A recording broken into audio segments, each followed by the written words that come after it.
What is up? What is up? What is up, awesome people of the internet? Happy Monday, everybody, and welcome to another edition of Women's Basketball Weekly, a live edition of Women's Basketball Weekly.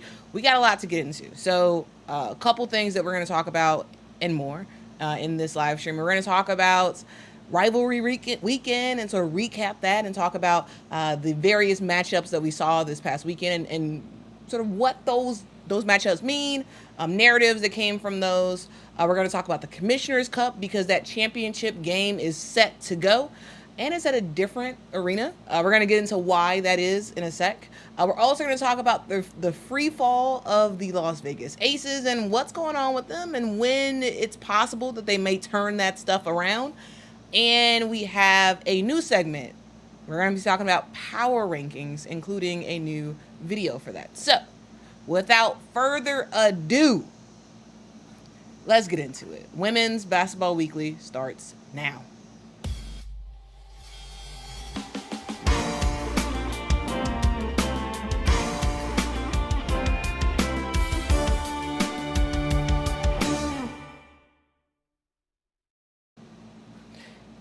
All right, ladies and gentlemen. Let's get into the first topic of the day, which is rivalry weekend. All right, so yes. So this past weekend, the WNBA actually did dub it rivalry weekend. This was an opportunity for us to see some of the in-conference rivalries, or not even necessarily in-conference. Some were in-conference, some were not. Rivalries that have taken place this past weekend. So we're going to get into it. I'm going to talk about 3 of the rivalry games. There's lots more games to talk about, but I'm just going to talk about 3, and then we're going to move on from there. But guys, let me know your thoughts about some of these rivalry games in the comment section. Also, while you guys are at it, David said he is the first person to smash that like button. So shout out to you, David, for doing that. Guys, be like David and hit that like button. It only takes a little bit of your time, so please hit that like button as we get into it. All right, so let's talk about why y'all got the popcorn ready. Coconut got the popcorn ready. Okay. All right. Well, let's get into it. So I want to start with the rivalry game that made the most noise this past weekend, and that was the matchup on Sunday between the Indiana Fever and the Chicago Sky. Now, the reason I want to talk about this game is because it left a lot of feelings in the air. There was some stuff that was revealed in this game about both teams, and then at the end of the game, once the game was over, we saw the media do their thing, and then we're gonna get into that in particular. But I do want to talk about the game itself. So the Indiana Fever defeated the Chicago Sky 91-83. Now, this game was a very, very good game throughout. And as you all know, full disclosure, I am a Chicago Sky fan, but I thought that the Fever played their best game this entire season. They played their best game on Sunday. And the reason why is because everybody was eating and the ball was moving so fluidly. And whereas in the past, sometimes the Indiana Fever would get into ruts where they just can't score.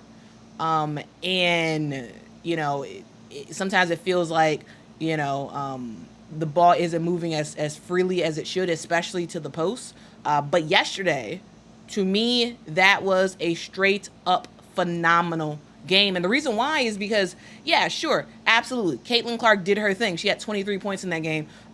She didn't have that many turnovers. She only had 5, in which, is pretty low for her. She had 9 assists in this game. She was really doing a fantastic job facilitating and getting other players involved. And to me, it started off early in that game for the Indiana Fever between Caitlin Clark and Aaliyah Boston. Now, when when Caitlin Clark was drafted, there was a lot of conversation about, wow, we're going to see some fantastic pick and roll game between Caitlin and Aaliyah. And it felt like initially, we weren't really seeing that. But Sunday, we saw it. We saw what could happen when Aaliyah set a screen for Caitlin. She was rolling. There were times where they double teamed after that, and Caitlin found a way to get it to Aaliyah. Aaliyah didn't always shoot the ball. Sometimes she would pass it to another teammate, but the connection is there, and it looked very, very fluid, and it looked very good. And this is something that initially, we weren't seeing that. We weren't seeing a smooth transition of the pick and roll between Caitlin and Aaliyah. We saw that on Sunday. To me, that gave me good feelings about what this partnership could look like between those two players in particular. For Aaliyah Boston, she did her thing yesterday. She had 19 points in that one, a double-double, 14 rebounds. She really did play a fantastic game. And the other thing I would say is that it wasn't just those two players, right? We saw Kelsey Mitchell making shots, getting to the bucket. Kelsey Mitchell, she knows how to get to the bucket. And we saw that yesterday. We saw her, she got off 1-3, I should say. And it looked good, some good offense. And then we go into the fourth quarter, and then Nalissa Smith is like, yep, I'm here, y'all. I'm here, and I'm going to rock with you. So, and Nalissa Smith basically took over in that fourth quarter, and in my opinion is the sole reason why the Indiana Fever didn't wind up losing that game. Because she played her butt off in that fourth quarter. And I absolutely loved it. I love to see it because there was a lot of talk on social media around Nalissa Smith and what she was saying on social media and what Dejanay was saying on social media. It was a whole bunch of stuff. But I'm going to just say this. Indiana fans, are you happy with Dejanay now? I mean, are you happy with Nalissa Smith now? Are you happy? Because she really did save the day for y'all yesterday. I thought she played really well. Other players who I thought played well, Katie Lou Samuelson. Katie Lou Samuelson is a three-point assassin. That's what she is. She has been a very good three-point shooter for a long time. Earlier in the season, she was in the starting lineup, and it didn't fit. It didn't fit for Katie Lou to be in the starting lineup. Her coming off the bench and coming in and getting some really good shots up, to me, was phenomenal. And that's the role she needs to play for this team. She needs to be a player who comes in and boom, she's going to give you some three-pointers. Don't leave her open. Do not leave Katie Lou open because she's going to score. She's going to score the ball. She was 3 of 4 from the three-point line last night, or I should say yesterday morning, because the game for me was at, what time was that game? I think that game was at 11 a.m. Yesterday. But I thought Katie Lou played great. Lexi Hull, I thought came in and was fine. She was a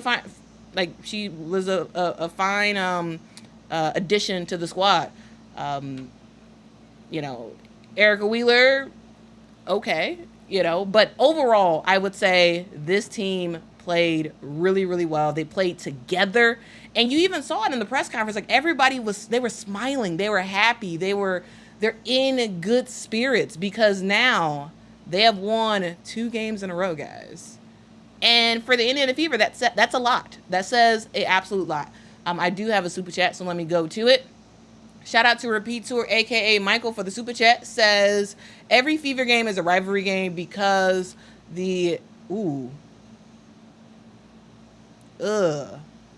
dang, Michael. The Caitlin Clark clan, they want smoke. They gonna get it. Wow. Okay, Michael. All right. Ooh. All right. Interesting.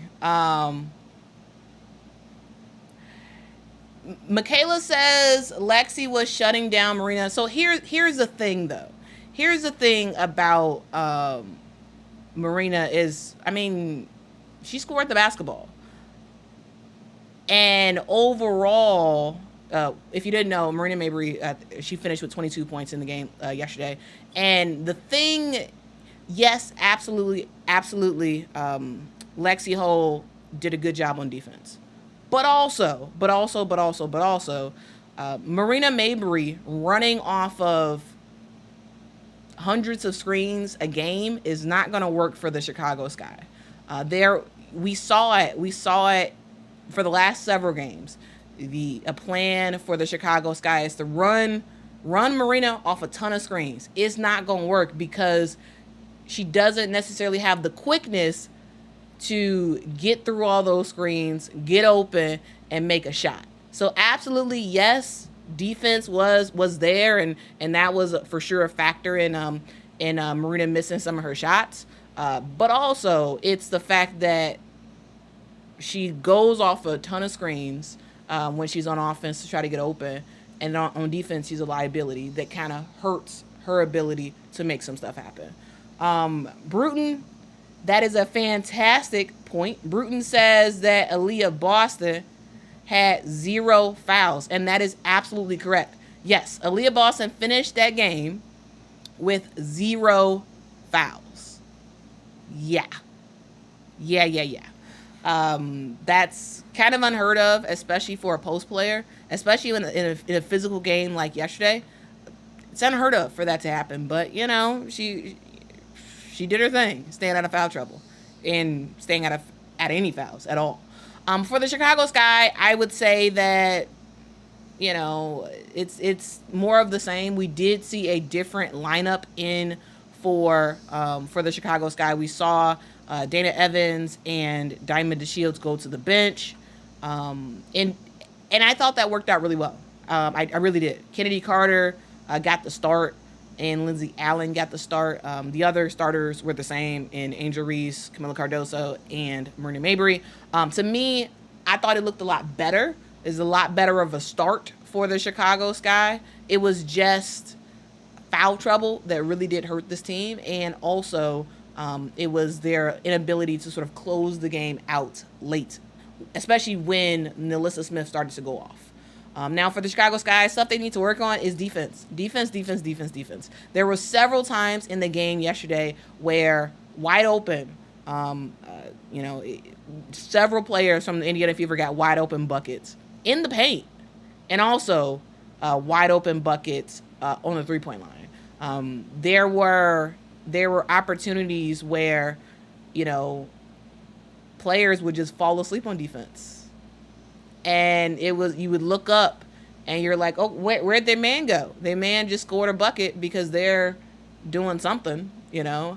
And yes, absolutely, a lot of people want to talk about Marina Mabrey, and yes, she does absolutely need to get better at her defense. But I will say, guys, that it wasn't just Marina Mabrey that was sleeping on defense. It wasn't just her. And I think that as the Chicago Sky plays more games, they have to fix that. They have to call it out. It's because to me, it was, we saw this a lot more when the defense would collapse for some reason. So, for example, the Fever shoot a shot. They miss it. They get the offensive rebound. We are discombobulated. Now we're looking at whoever has the ball, and then our man is, getting open for an easy layup. And I believe it was Nalissa Smith who ended up getting a layup, wide open layup. Caitlin found Nalissa because it was off of a rebound, and the Chicago just was confused, I guess. You had Camilla and Angel on the same exact side of the court, and then I believe it was Nalissa wide open in the lane for an easy layup.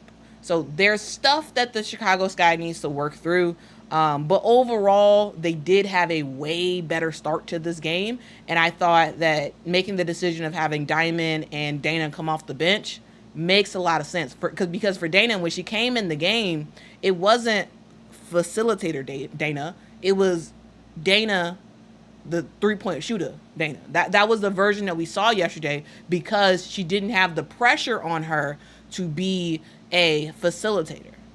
You know, so far she's been playing a point guard role, and for yesterday's game, she went back and reverted into that shooting guard role coming off the bench. And to me, it was a lot better of offense from Dana Evans because she was able to score. She had 12 points in this game. Also, guys, we saw Camila Cardoso get her first double-double.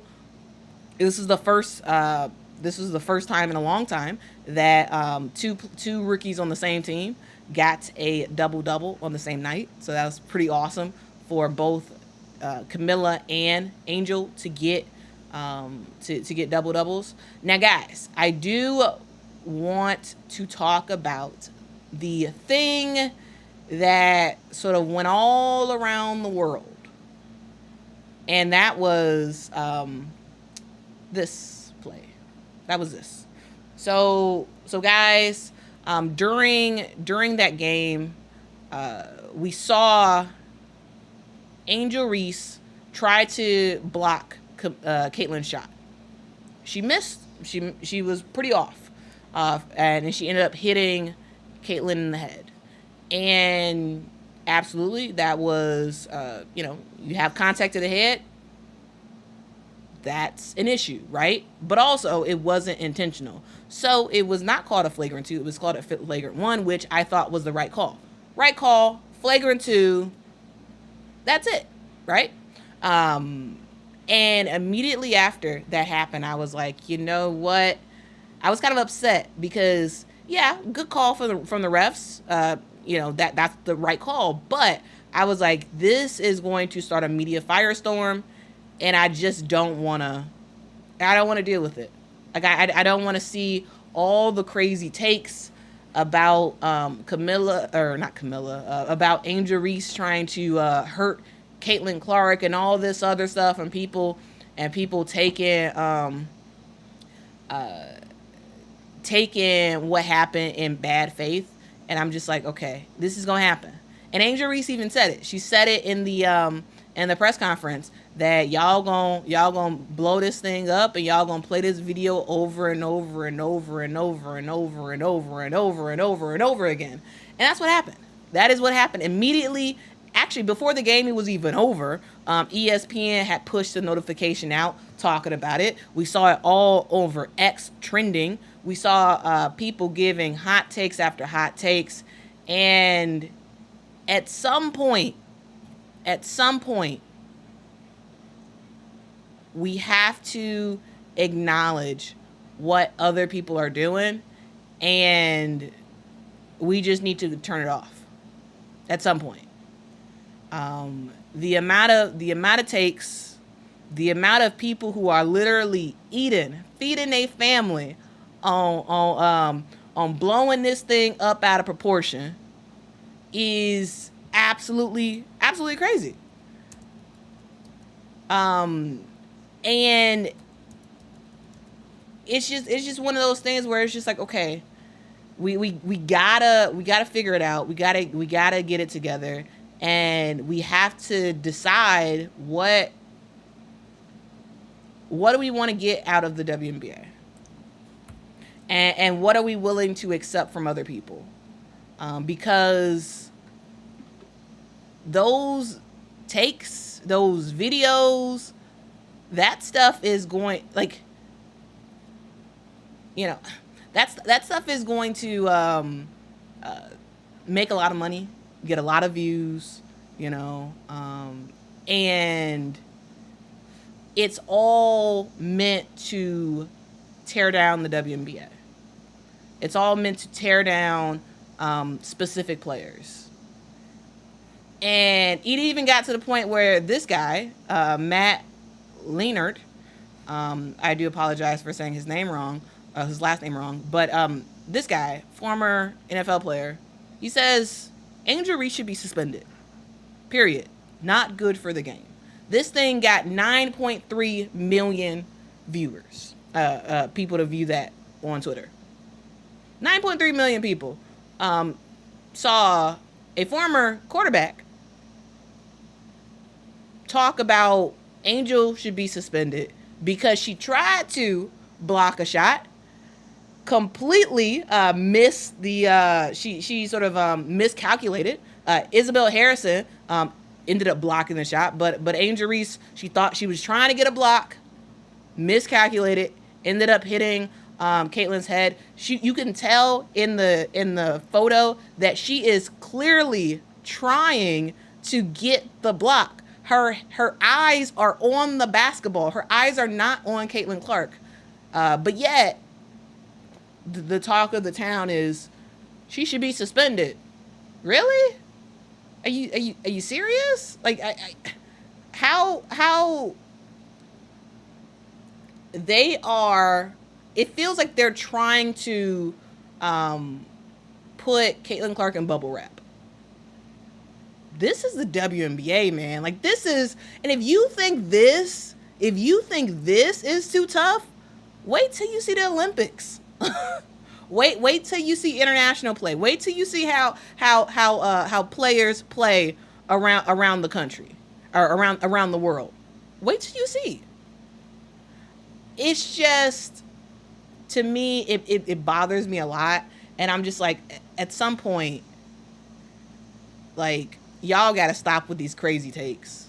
At some point, but I don't think it's gonna stop, because, you know, people make a lot of money from videos and hot takes and all this other stuff, and the various TV appearances that they have, so they can talk this thing ad nauseum. It makes money. There is an economic incentive for people to do what they are doing when it comes to women's basketball. It's an economic incentive for them to take the worst takes, for them to have the baddest of faith when it comes to talking about some of the stuff, and the rational people, the people who just say, "Hey, here's what happened," and move on. There's no views in that, but there's, hundreds of thousands of views, and Angel's horrible. She's trying to attack Caitlin Clark and blah blah blah blah blah blah blah. Like, it at some point, like, and I don't know. It bothers me. It annoys me. But that is where we are in women's basketball. I love the fact that we are growing. I absolutely love the fact that WNBA audiences are growing, but it really does feel like the only reason some people watch Indiana play is to get snippets like this that they can immediately, once they're looking for something negative to run with, and once they get that, they take it and they go.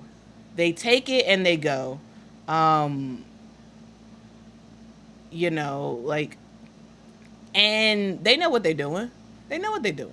And so it sort of is what it is. Booker B, thank you so much for the super chat, says, I personally feel bad for Angel. The media is purposely twisting her words and putting her answers on a whole nother question. It's ridiculous. Yes. They did take, so after the game was over, Angel was answering questions and whatnot. They took Angel's comment about the officials giving Indiana a lot of calls and not giving those same calls to the Sky. They took that and they made it seem like she was talking specifically about Caitlin, and she wasn't. She was talking about as a whole. The way that the officials were calling the game was different for the Indiana Fever and for the Chicago Sky. You can disagree with her take, but it's messed up to take that and to say, oh yeah, it was in relation to the flagrant foul, and it was in relation to Caitlin Clark, when it wasn't. It was about the officiating as a whole, and specifically about how Angel felt like she was getting beat up in the post, and then she felt like if she touched like Melissa Smith or something, she would get a foul call. That's what it was about. You know, it was about Aaliyah Boston, who didn't have any fouls in the game. You know, and Angel Reese was about to get fouled out. That's what it was about. It was about the post play and the fouls called. It had nothing to do with Caitlin Clark and people. You know, they cut up different clips and then they editorialize it and they spin it into something that it's not. And it's annoying. It's bothersome. But at the end of the day, it is where we are. I love the growth of the game, but I truly feel like some people could care less about the WNBA, could care less about women's basketball. All they are in it for is the clicks and views, and sensationalizing gets you the clicks and views. Yeah, and if that works, that's what they're doing. And, you know, it sort of is what it is. It's not great, but that's where we are. That is 100% where we are.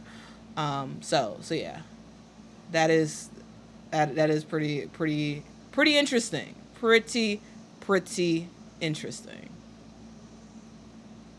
Janera says that's ethically dishonest media. Yeah.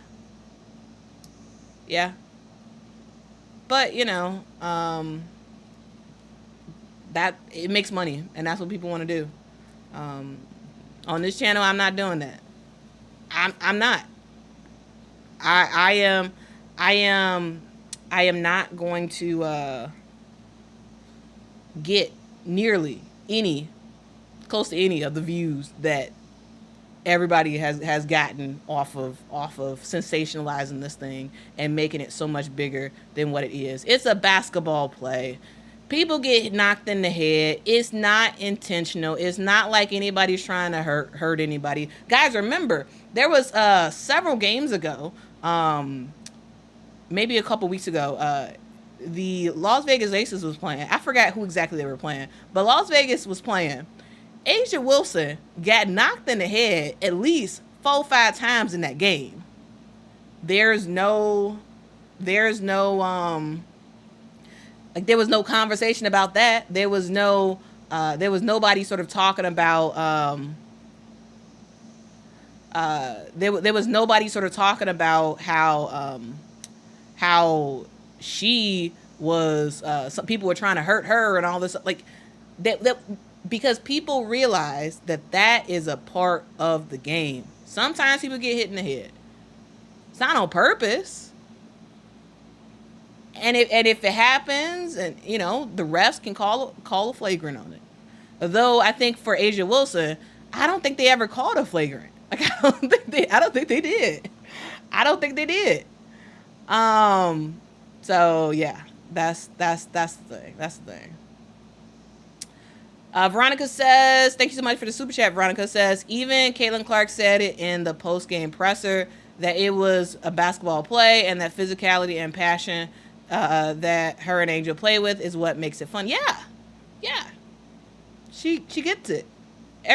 I think most women's basketball fans, or I would say most fans in general, get it. But there's outside agitators who don't, or do, but they don't want to.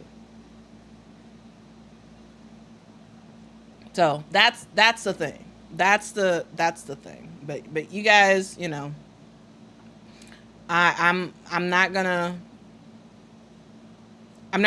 do that. I'm not gonna do that.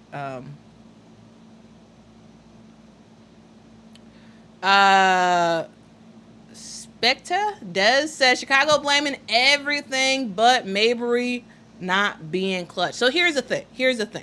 I think Marina Mabry has gotten a reputation of sorts of being a clutch, number one focus player and all this other stuff. And part of that comes from James Wade giving everything away to get her. a couple years ago. Basically bet the whole farm on Marina Mabrey, and Marina is great. She's a talented player. Marina is not a number one player on a team. She's not. I like her.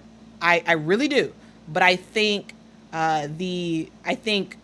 people thinking that she's a one is not accurate. She's not a one.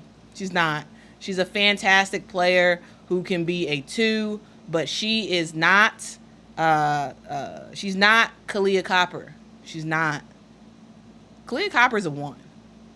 She is, And so I think Marina is a good player. Yes, absolutely. She needs to be a little bit more clutch. But also I think that people have unreasonable expectations of Marina. She's not a number one player. She's not.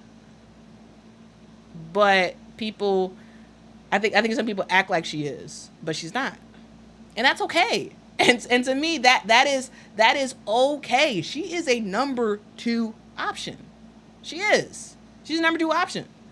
And she has to work on her defense, especially. She's really pretty bad at defense. So yeah, I'm just saying, like, I like Marina. I think she's a really good player for us. But she's not a one. And I think a lot of people say she's a one. And because people in their minds think that Marina Mabrey is the number one player on the Chicago Sky team, because of that, they then call her terrible for missing free throws and all this, like, not being clutch. And absolutely, she does need to. We lost 2 games because she missed some free throws. And she has to get better at that. But at the same time, she's not a one. She's not. And it is what it is. It is what it is. Carmela, thank you so much for the super chat. Says, this is why I will always be a Quita Loves Sports fan. Well, I appreciate you. I appreciate you rocking out with me. I really, really, really do. Didi, what up? Didi says, spot on, Marquito, regarding Marina. Yeah. I think, Marina's a good player. And I don't want this to feel like, I don't want this to seem like I'm bashing her, because I'm not. Like, I do think that people are, that some people are thinking that she's more than what she is. She's a good two. She's a good second option. She's a really good second option for a team. But if she's the main focus, you're in trouble. If she's the main focus of your offense, you're in trouble, because she can't just go around a ton of screens, get open, and like splash it in your face and hit the shot. Every now and then she might do that, but consistently she can't. She has a hard time getting open off of screens. She does. And you can't, and that's fine if you're a two. If you're the second main player, that's fine.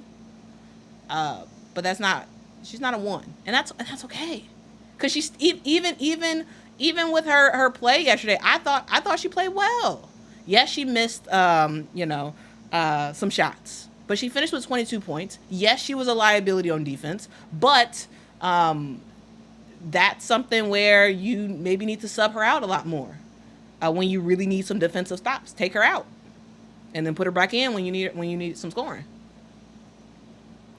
Chanel says, why Teaspoon not giving Kaiser a chance, and why didn't she put Izzy Ian down in the stretch?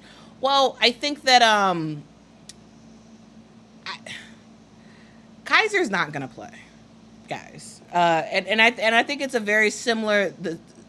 Kaiser is similar to Celeste Taylor or with some other player where they're good.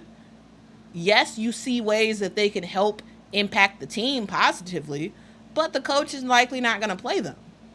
So Kaiser's probably not going to play for this guy. There have been times where Kaiser has come in and she hasn't done anything. Kaiser can shoot the ball so well. Absolutely, she can shoot.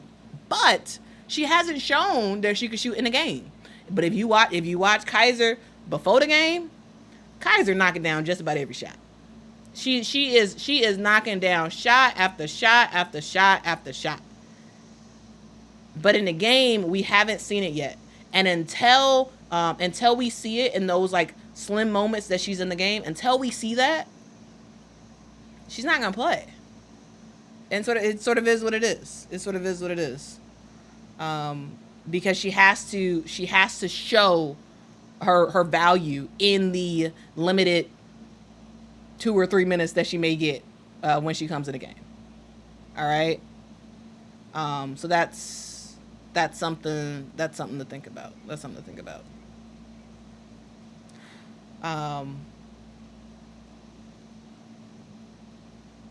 All right. So that was a big game that we saw this past weekend. And another big game that we saw was between the New York Liberty and the Las Vegas Aces. Now, guys, the New York Liberty has once again proved to us that they are the team to beat. And you better watch out, because the New York Liberty, they coming. They're not even coming. They're here. They're not even coming. They are here. And the thing I specifically want to talk about them with is the game that they had this past weekend. The New York Liberty won 90-82. And the reason why I want to talk about this game is because, to me, this game sort of epitomized what I thought about both teams coming in. For the Las Vegas Aces, it once again epitomizes the fact that this team is not going to do anything until Chelsea Gray is back. They're going to struggle. They're going to play way worse than they actually are, because you have both Jackie Young and Kelsey Plum that are both playing out of position, because at times both of those players are doing the point guard roles, and it's not working out. That game also just showed to me the fact that this team misses Candace Parker a whole lot more than anyone wants to admit. Now, yes, absolutely, Chelsea Gray is a huge factor as to why they're losing and all that good stuff. But I don't think people give Candace Parker enough credit for what she did for the squad. Now, yes, last year Candace Parker got injured, didn't make it the whole season, yada, yada, yada. But when Candace was playing for this Las Vegas Aces team last year, they were rolling. Yes, of course, they did have Chelsea Gray in the lineup, but they were rolling. She played 18 games with the squad before she got hurt and missed the rest of the season. But when Candace played for the team, it was like another point guard on the floor. Candace Parker she's not as much of a point forward as Alyssa Thomas is, but she's a pretty good point forward. And she was a player who could give you points for the Las Vegas Aces. She was able to play about 20-something minutes a game and give you some really, really quality looks at the basketball. She was able to take the ball up if she needed to. She was able to hit some three-pointer shots. She was able to stretch the defense, especially stretch the post defense, so all of it's not on A'ja Wilson. But now that Candace Parker is not on this team, we're seeing a major, major hole that other players have to step up and fill. And Kia Stokes, I like Kia Stokes. I think she is one of the best role players in the WNBA. However, they need a more of a scoring threat in the post to start alongside Asia Wilson, especially when you don't have a player like Chelsea Gray in there. Because if Chelsea Gray is not there, that means you're putting all the pressure on three players for the most part. Primarily Asia Wilson, then Jackie Young, then Kelsey Plum. And it's not enough.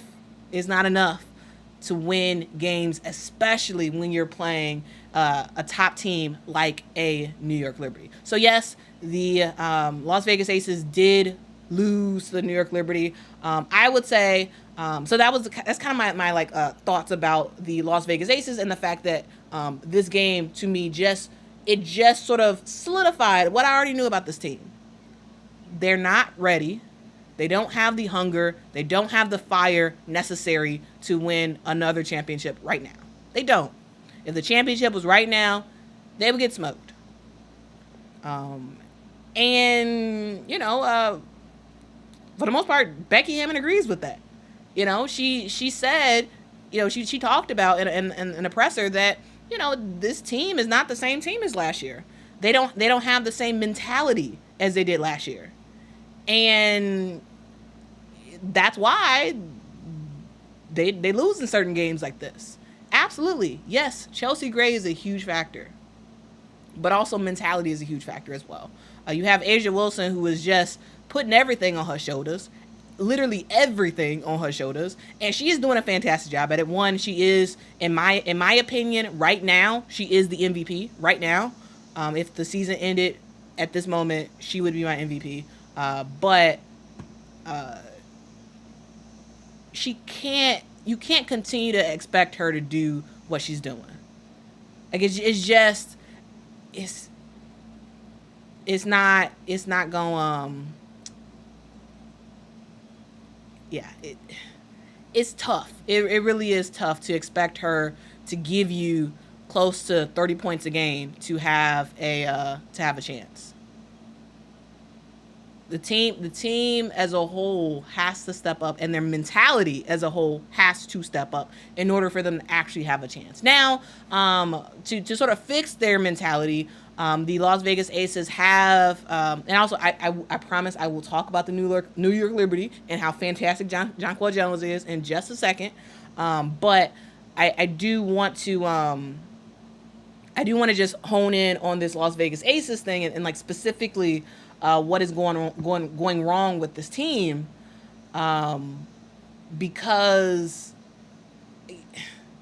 it feels like it's something that can easily, well, not super easily, but kind of easily be fixed. And so yeah. So we gonna stay on the we're gonna stay on the Las Vegas Aces for a little bit longer.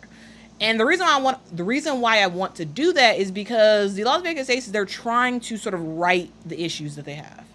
They're trying to right those issues, and they made a move. They made a move to waive. They waived Emma Cannon, and they welcomed Jessica Carter. Now, Jessica Carter, for those who don't know, Jessica Carter is truly a really good post player. She played for Mississippi State, and I think she may possibly be what this team needs. She is she's a player who, is good. She was drafted. She was drafted in the second round as the 23rd overall pick. She was drafted by the New York Liberty. Of course, they ended up waiving her, but she brings height. First of all, she's 6'5", taller than Emma Cannon. Also, she is a player who can score and is known for scoring. She was very, very close to averaging a double-double this past season. And she can get shots up. Yes, Kia Stokes is a phenomenal defender and all that stuff for the most part. But Jessica Carter is a player who actually will get playing time. I truly believe that we're going to see Jessica Carter get some serious minutes for the Las Vegas Aces because they need another post player who will actually shoot the ball. They need somebody else to kind of lessen the pressure a little bit, lessen the pressure on A'ja Wilson, and I think that Jessica Carter is going to do that. And so yeah, I think she's going to do well for the Las Vegas Aces. Coconut says, thank you so much for the super chat. Coconut says, y'all don't come for my Aces, we'll bounce back. I think it's possible that the Aces bounce back. I also do I think that they are a championship team right now? No, I don't. I think if the championship was tomorrow, even if Chelsea Gray came back and she was fully healthy tomorrow, I still don't think they win.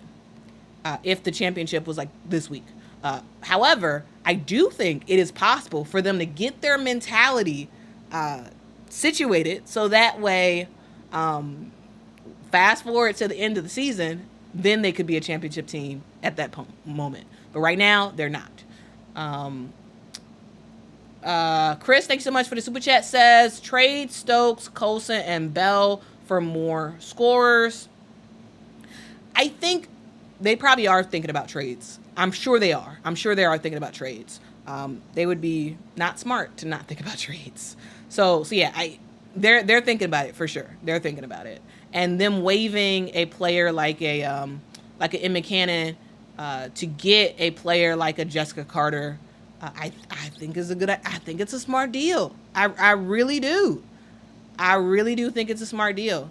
Now, Jessica Carter, she's not going to be balling day one, but I think she's going to play well. I think she's going to play well for this team. She was really good in college. Yes, the pros are different than college, but there is some stuff that I believe is going to cross over.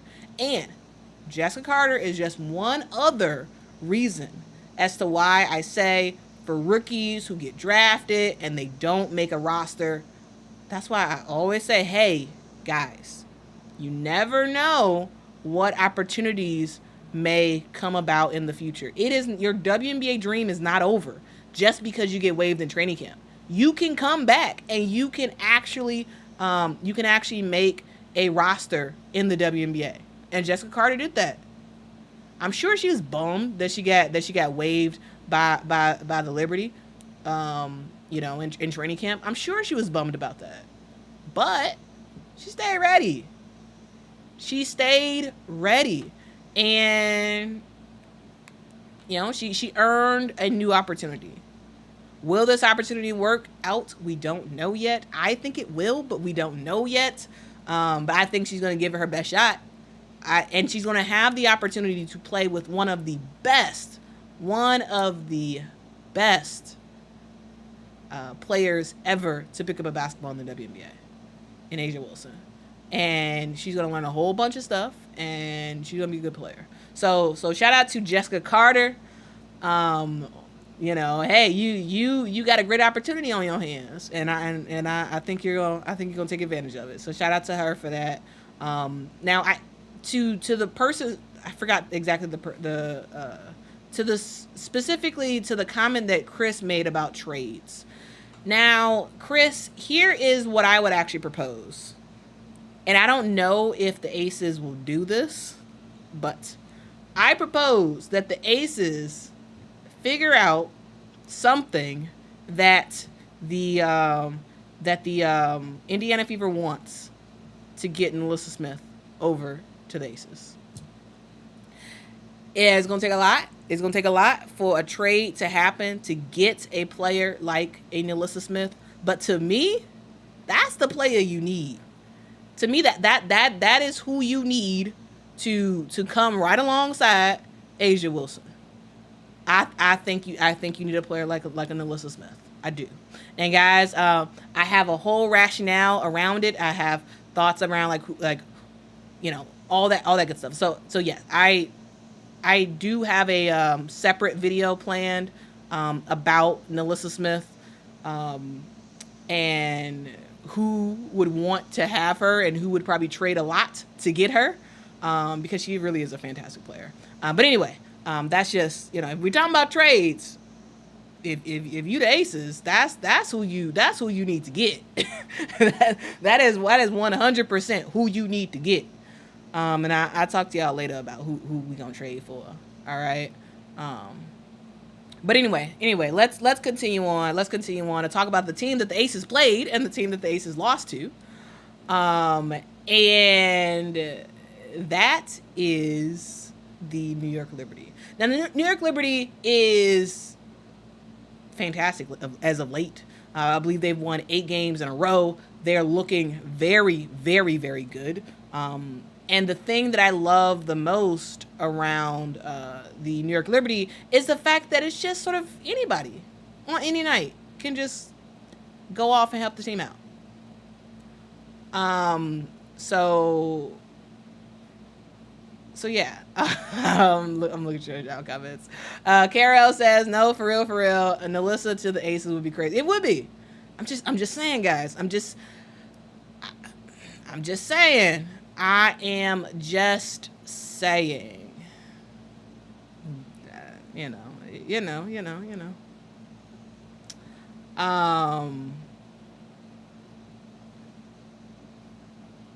All right. Let's move on. Let's move on to talk about the New York Liberty. Now, guys, in that New York Liberty game, it was basically Jonquel Jones just dominating and just sort of being Jonquel Jones. Remember, Jonquel Jones won an MVP. Like, she's been an MVP of the league. We saw 3 former MVPs on the court at the same time: A'ja Wilson, Jonquel Jones, Breanna Stewart. Jonquel Jones had herself a night. She had 34 points in this game, a career high for her, and she was just unstoppable. She absolutely was unstoppable. And when you talk about a player like a Jonquel Jones, she can be like a quiet assassin type of player, where she's not crazy flashy. When you talk about the New York Liberty, a lot of people, all they talk about is Breanna Stewart and Sabrina Ionescu. That's who they talk about. They rarely ever talk about Jonquel Jones, because Jonquel Jones she's dominant, but she's also very quiet about it. Like, very, very quiet about it. And, she doesn't have a lot of fanfare. She's not like crazy demonstrative. And people can sleep on her.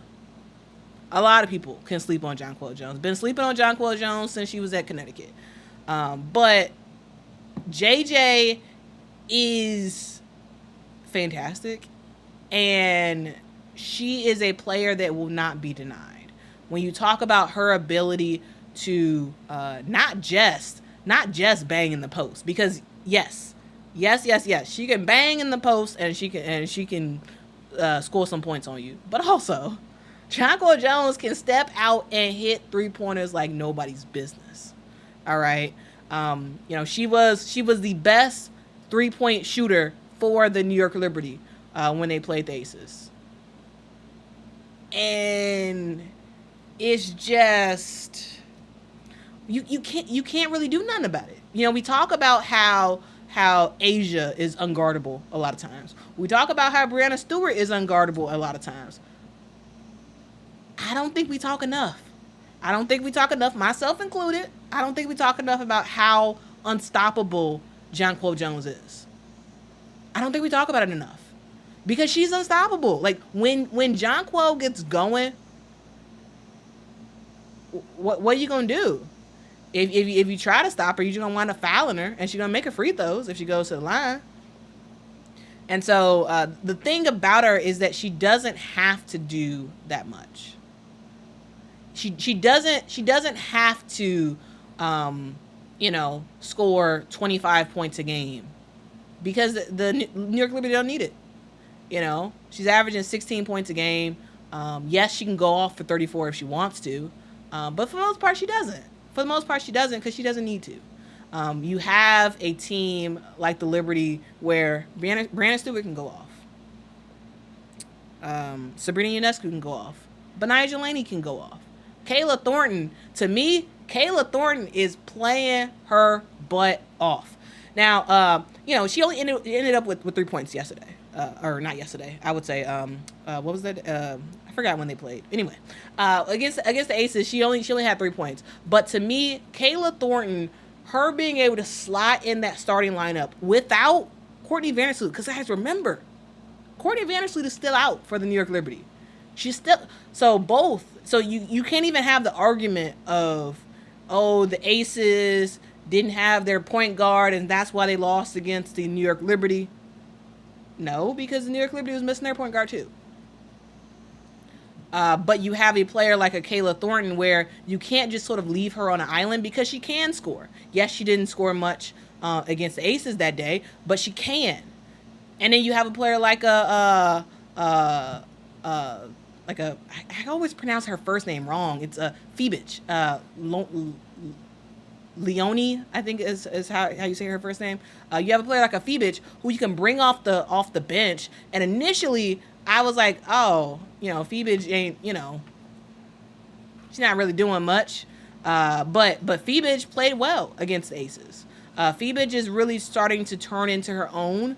I would say especially since we saw Courtney Vandersloot out, we're seeing Phoebich do a lot more.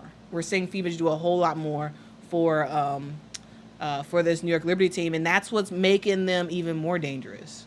Because now you actually have a bench. Now you actually have a bench.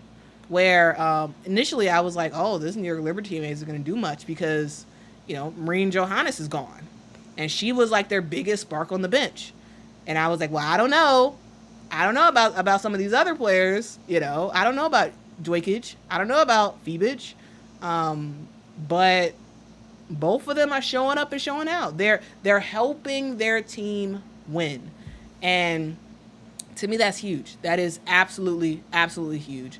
KA says we cannot compare Gray to Courtney Vandersloot. Well, I am not saying that Courtney Vandersloot is exactly like Chelsea Gray. But what I am saying is that because number one, the best point guard in the WNBA is hands down Chelsea Gray. Hands down, in my opinion, at least. What I am saying, though, is that when you talk about what teams are missing, I see an argument about people saying, oh, we should just excuse the game because the Aces were missing Chelsea Gray. And what I'm saying is, like, pump your brakes to that. So absolutely, Chelsea Gray is a ginormous miss for this team. But also, it's not like the Liberty weren't missing anybody. And we're not gonna say that Courtney Vandersloot is a scrub, because she's not. Absolutely, she's not. So that's what I would say on that front. I'm not comparing them as the same exact player, but what I'm saying is there is a big hole that's missed when Courtney Vandersloot is not on the New York Liberty. There is a gigantic crater of a hole with Chelsea Gray. Still a hole nonetheless. And that's something that both teams have to work through. Clearly, the New York Liberty know how to win without Courtney Vandersloot, and the Las Vegas Aces are still trying to figure it out. So that's that. All right. Now, I also want to talk about the Mercury versus the Storm. Now, this also was a rivalry game that I thought was pretty fascinating, because it gave us the chance to witness, it gave us a chance to witness Diana Taurasi versus oh my goodness, versus Skylar Diggins Smith. I blanked on the name for a hot second. But anyway, guys, when we talk about the Phoenix Mercury, the thing that has really been a cloud over the Phoenix Mercury in the last several years has been this Skylar Diggins-Smith saga. It's been a saga. This has been a thing that is. It's been a lot of talk about Skylar Diggins-Smith and how she was treated with the Phoenix Mercury and her leaving, how she feels about that treatment, who she feels contributed to that treatment. And if y'all are curious about what is going on with Skylar Diggins-Smith, I'ma just say this, guys. Check out absolutely check out some of my previous videos. I believe I did 2 videos on Skylar Diggins-Smith and specifically what happened in Phoenix. So I am not going to go down the rabbit hole of why exactly Diana Taurasi has an issue, or why they have issues with each other. So it's a whole thing. I documented in previous videos. So if y'all want to deep dive about that, watch those videos to understand what happened. But until then, just know that there's some bad blood. There's some Taylor Swift bad blood, between Skylar Diggins-Smith and the Phoenix Mercury. And I'ma just say that it seems like Diana Taurasi got the last laugh yesterday. I'm just saying. It seems like Diana Taurasi got the last laugh. The reason why I say that is because this game was in Phoenix. And for a team like the Phoenix Mercury going against their former player, you would have thought that I don't know, like for a player who's done a lot for your franchise, a player who's led your franchise, it's weird to come back and for it to not be much of anything in terms of fanfare about Skylar Diggins-Smith coming back. But anyway, she did come back. That game was on ABC. The reason why I was on ABC is because they was looking fireworks, right? It was the chance for Skylar to be back in Phoenix, and ultimately the Seattle Storm, which is where Skylar Diggins-Smith plays, they ultimately went into Phoenix and they lost. That's why I say that Diana got the last laugh yesterday. Though ultimately I do think that the Storm is going to be a better team than the Phoenix Mercury once this is all said and done, and they're going to go way further in the playoffs than the Phoenix Mercury will. So ultimately Skylar Diggins-Smith probably is going to get that last laugh. But as of yesterday, Diana Taurasi and her team did win that game. The Phoenix Mercury won 87-78. Now, here's some stuff I really want to talk about for both of these teams. One, I'll save the actually no, let's talk about it first. All right, so the interaction between Skylar and Diana, it was basically non-existent. They basically avoided each other like the plague, basically the entire game. And even after the game, they sort of avoided each other. They didn't want to make contact and all this other stuff. Like they was kind of separate. And it makes sense because there's some bad blood between them two. And when the game was over, we saw some interaction, though not really any interaction between those two. So when the game was over, players are dapping each other up, they saying hi, all that good stuff. And the WNBA put it on their Instagram, and I believe they knew what they were doing. They put it on the Instagram, and we saw the camera sort of pan over, and Skylar and Diana sort of they crossed paths, but they didn't look at each other. They knew each other was there. They clearly was like, I'm not looking at you. I'm going my way. You go your way. We gonna do some cold shoulder action, and that's what happened. That is absolutely what happened at the end of the game. So that was kind of like, yeah, that was, yeah. It's kind of the whole thing.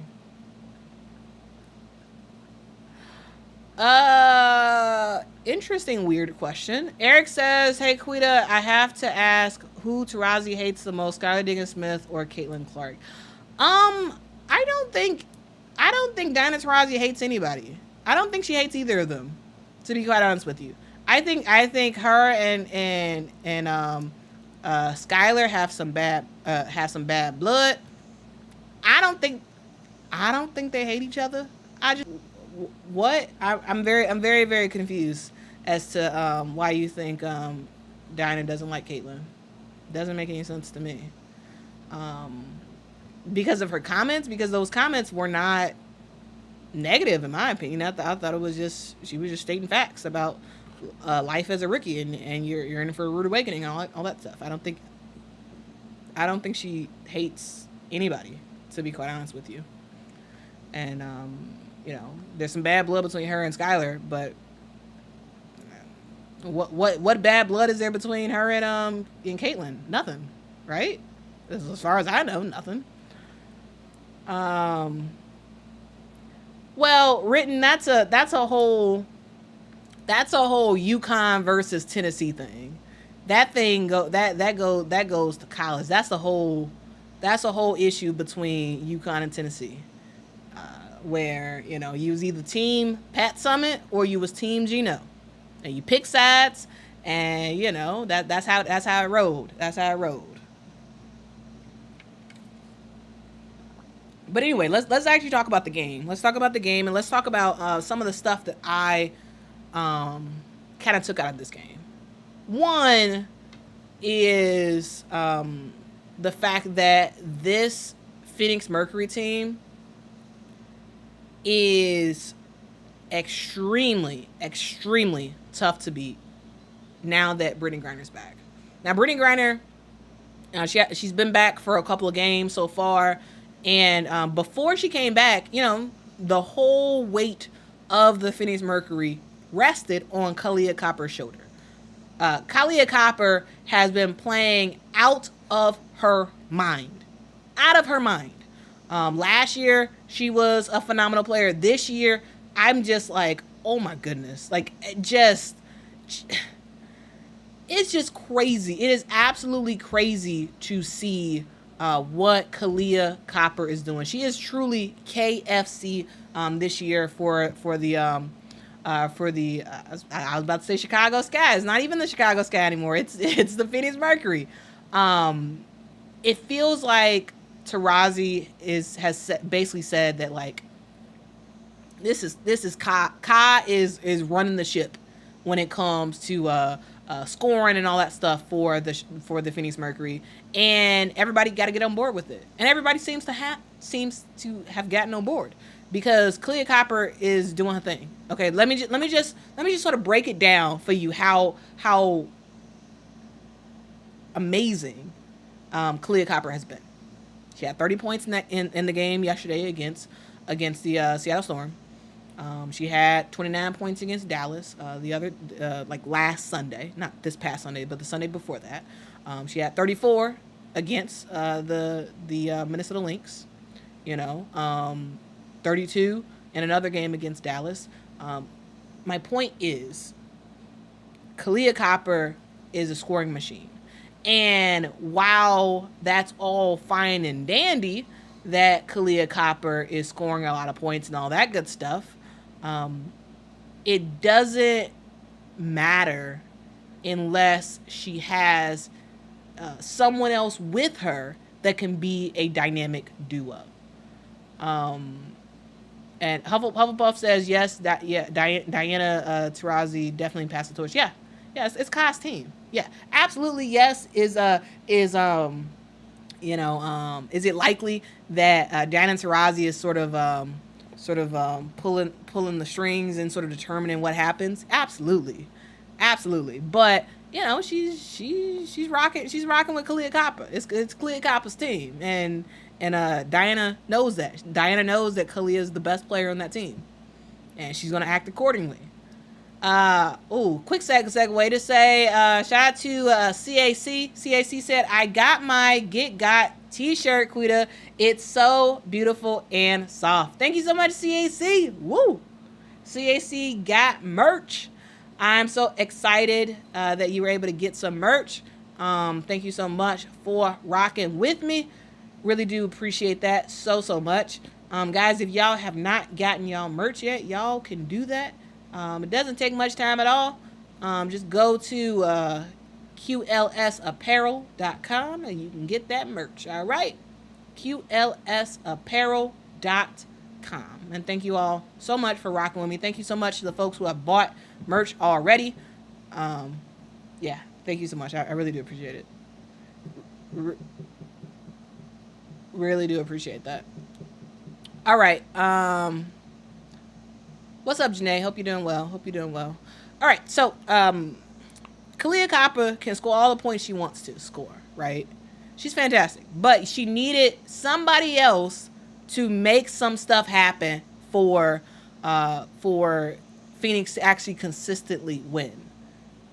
And now that Brittany Griner's back, I mean, she got it. We're going to see Brittany Griner and Kalia Kappa leading this team from here on out. You know, we're waiting for Brittany Griner to come back because the Phoenix Mercury were looking pretty terrible in the post. I mean they weren't horrible, but they were not looking that good in the post. But now Brittany Griner's back and she is doing her thing. She had 28 points in the game yesterday against the Phoenix Mercury. Yeah. And also, guys, did you know that Brittany Griner can step out and shoot a three or two? I'm just saying she can shoot a 3 or 2. I'm just saying. We talk about dominant post players, and sometimes we don't talk about the fact that they all of them are learning how to shoot some 3-pointers, and Brittany Griner doing it. So yeah, this Phoenix Mercury team is going to look fantastic going into the future because, again, you have a guard who is shifty, a guard who can get to the paint, a guard who can get a mid-range shot, a guard who can get a 3-point shot. And then you have a post player who on defense can block just about everything. And on offense, it's hard to stop her because she's just so much bigger than everybody else. That's Brittany Griner. And then you look at everybody else on their team. You look at everybody else and you look at the fact that they have Natasha Cloud, who Natasha Cloud is absolutely, I still say Chelsea Gray is the best point guard in the WNBA, but Natasha Cloud is up there too. Natasha Cloud is a fantastic point guard who really did thrive with the Mystics. It was her and Elena Deladon, and Elena Deladon with the Mystics, she was fantastic, but a good reason to her being fantastic because she had a great point guard who could find her the ball and give her the ball in scoring positions. And that's what Natasha Cloud is able to do. That's what Natasha Cloud is able to do. And she's able to do that with, very minimal turnovers. So, yes, she didn't score that many points yesterday. But again, Natasha Cloud, the reason why they got her is because they needed a point guard. They needed somebody who could be a coach on the court, somebody who doesn't need the ball in their hands all the time and can facilitate and get out the way and let stars shine. And that's what Natasha Cloud is able to do. Yes, she can score on her own. She can absolutely score on her own, but she's also able to just facilitate and let you do you. And I feel like that's what we're consistent. That's what I'm consistently seeing from Natasha Cloud. And if she wants to go off and score a bunch of points, she can. But that's not necessarily her role for this squad this year. And so yeah, that's what I would say with that. And then Diana Taurasi is Diana Taurasi. Like the fact that this team has Kalia Kappa, I think we actually might be able to see see Diana play a full year because the weight isn't on her shoulders anymore. And before, I've talked about it. Diana Taurasi, she's an older player. She's a very older player, an older player that eventually needs to retire soon. She's an older player who hasn't been able to get through an entire season for a long time due to injuries. Now that we have now that the Phoenix Mercury has a player like a Kalia Copper, it severely lessens the load for Diana. So while Diana may play 30 something minutes a game, while she may play that, she doesn't have to do a ton. And so to me, that's going to lessen her injuries, the likelihood for her to be injured. And, we might see her make the whole season. We might see Diana make the entire season. And eventually she does need to retire. Like, it just, at some point she needs to retire. But, she's still producing though. I'm just saying. Like, it's hard to scream and yell for somebody to retire if they are averaging like 16 points a game. It's hard to yell you retire if you averaging 16 points a game. Like, it's hard to do that. And the fact that they have Copper and she doesn't have to do as much. I think she's gonna stay for a lot longer.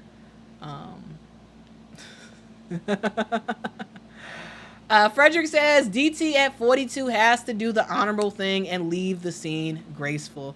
I mean, yes, absolutely. I would rather that happen. But yeah, we gonna see though. We are absolutely going to see. Janae said, am I funny? I don't know. I'm just saying, guys. I am just saying.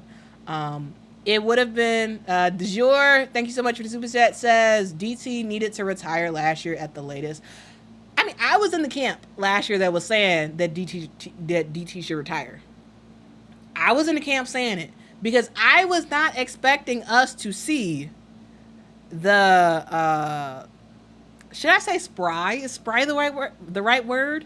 The spry looking Diana Taurasi out on the court this year. Like, she looks good, and she's playing well enough for the Phoenix Mercury, and she's gonna keep rocking with them. I was not expecting this. I have to say, I was expecting her to not look as good, and I was expecting her to kind of struggle.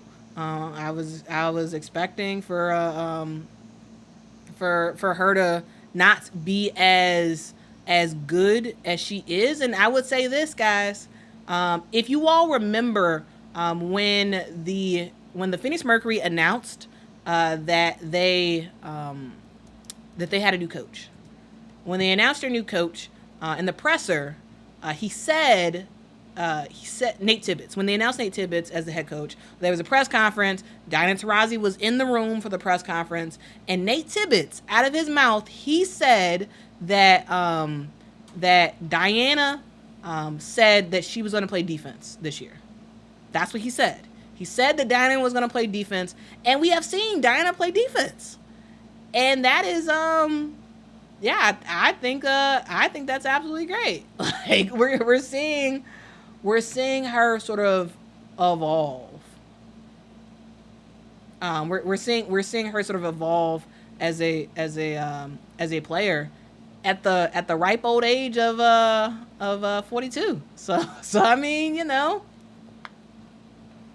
hey, it seems like it's working. It seems like it's working. So that's what I'm gonna say. That's what I'm gonna say about that. But yeah, so hey, we about to see We about to see what continues to happen.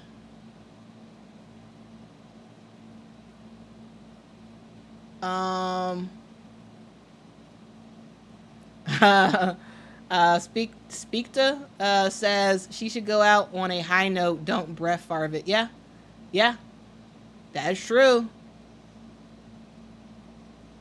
Yeah, Frederick, I agree. DT is fortunate.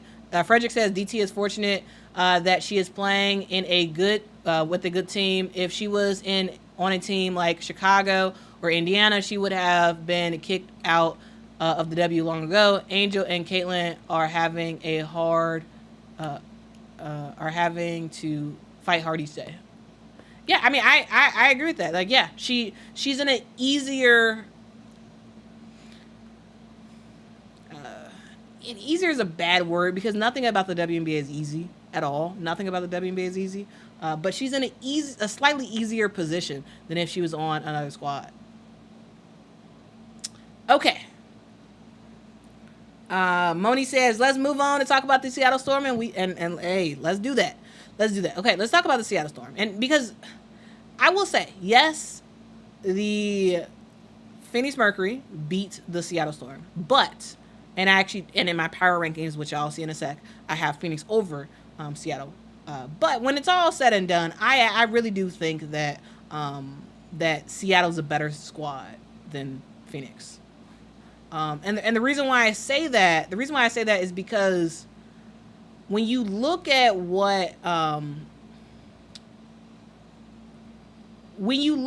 the squad of the Seattle Storm, yes, they're getting it together, but I don't think they're fully there yet. So Seattle, as we know, they had Jewel Lloyd and they had Ezzy Magmagor sort of coming into the season. And those are the players, all-stars last year, really, really good. Ezzy is a blocking machine. She really is. She's a blocking machine. And when you look at Jewel Lloyd is a player who can she can score the basketball. She can score the basketball, and she just, she can make some stuff happen on the offensive end. And then we go into this year, and they add in two players. They add in two big players, I would say. They add in a Skylar Diggins-Smith, who we hadn't seen play in almost like 2 years, it feels like, and Nneka Ogwumike. Nneka Ogwumike is one of the best post players in the WNBA. She looks good. She absolutely looks good when she's on the court. And now it's about, okay, you put them together, and then you see what happens. You have a good coach. In my opinion, Noelle Quinn is a good coach. And she's trying to lead the charge for this team. And yes, they did get got, in my opinion, because to me they were the better team and they lost. But for this team to be successful, they need more of the Jewel Lloyd of last year. And overall, Jewel Lloyd is phenomenal, but she's scoring a lot less points than she did last year. Yes, there's more of the ball to go around to everybody. Whereas last year, it was all rested on it for the most part. It rested all on her shoulders, and we're seeing Jewel not score that much, and we're seeing her struggle to score at times. And specifically yesterday's game, she was struggling. Like she just couldn't get anything going. And it's hard to win games like that. It is absolutely hard to win games when your shooter isn't hitting. And this squad, right now, she's averaging, I believe, a little bit right under 20 points per game for Jewel Lloyd, and they need her to be at about 25. I think they need her at about 25 points a game. And it's not just about getting your shots up. That's not what it's about. It's about being a lot smarter with the shots that you take and being a lot more selective. And for the shots that you need to be that you can make she can make a lot of the shots she takes, but make the shots, girl. Come on now. But I think sometimes it feels like sometimes where Jewell Loyd, sometimes she feels like she has to do too much, and then she shoots ill-advised shots. And then sometimes it feels like she doesn't have to do enough.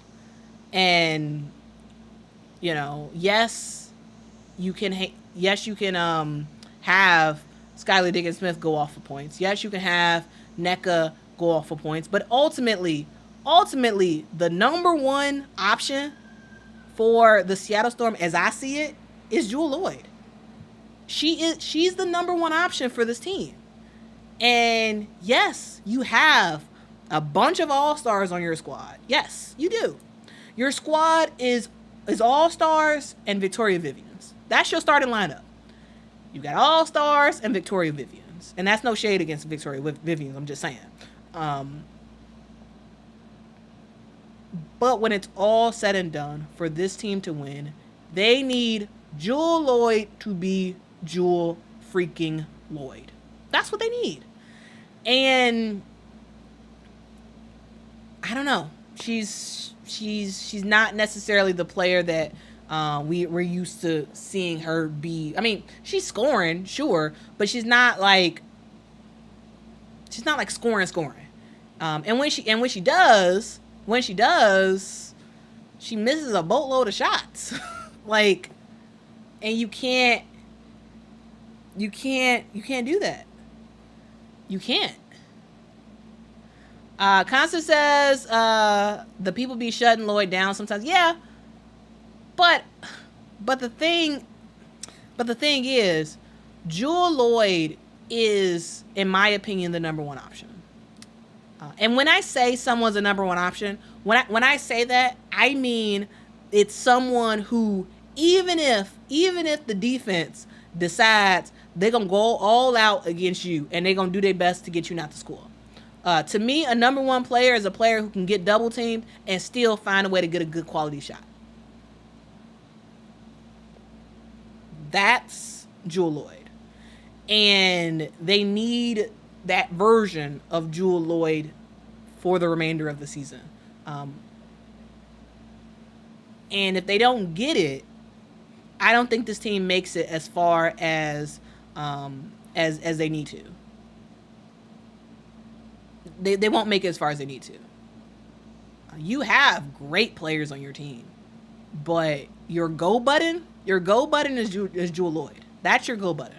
If you are the Seattle Storm, and so that's what I'm gonna say about that. I think when it's all said and done, I do think the Seattle Storm is is a better team than the Phoenix Mercury. But even though you're a better team, your best player got to play like the best player. And yesterday, Jewell Loyd didn't play like the best player. And that led this Seattle Storm team to get got. Now, in terms of everybody else, I thought everybody else played fine. They played fine. Skylar was Skylar. I expect her to hit shots, and I expect her to pass the ball well, and she did that. For Nneka Ogwumike, I expect her to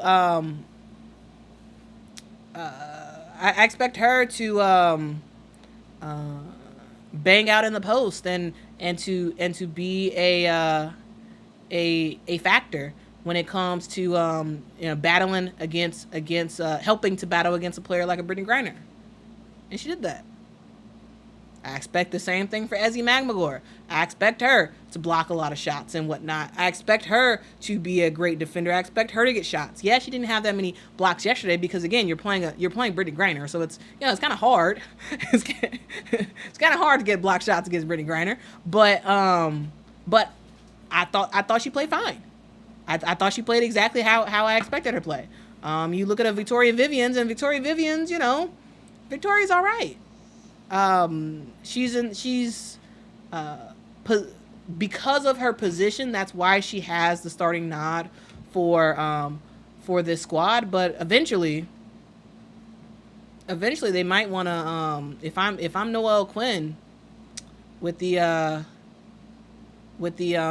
Storm, I might want to think about putting Jordan Horston in that starting lineup. I'm just saying. Victoria can shoot a whole lot better than Jordan, but Jordan might want to be that might be a small forward, maybe for the rest of the year, maybe. But again, she can't shoot like Victoria Vivians can shoot, so that's a thing. But I thought Jordan Horston played great. I thought Jordan Horston played very, very, very good in this game. She absolutely did her thing. But again, it's all about Jewell Loyd. Jewell Loyd is the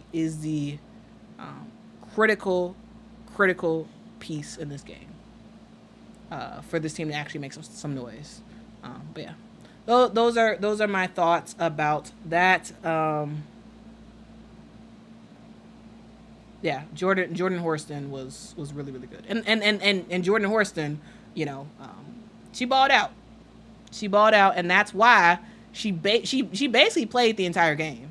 It felt like, you know, yes, Victoria started, but Victoria barely played, and the reason why is because Jordan Horston was playing very well. So I'm just saying. Eddie says, why no Nika? Well, because if Skylar's playing a really good game, I don't know if there's a need necessarily for Nika, especially in close games like that.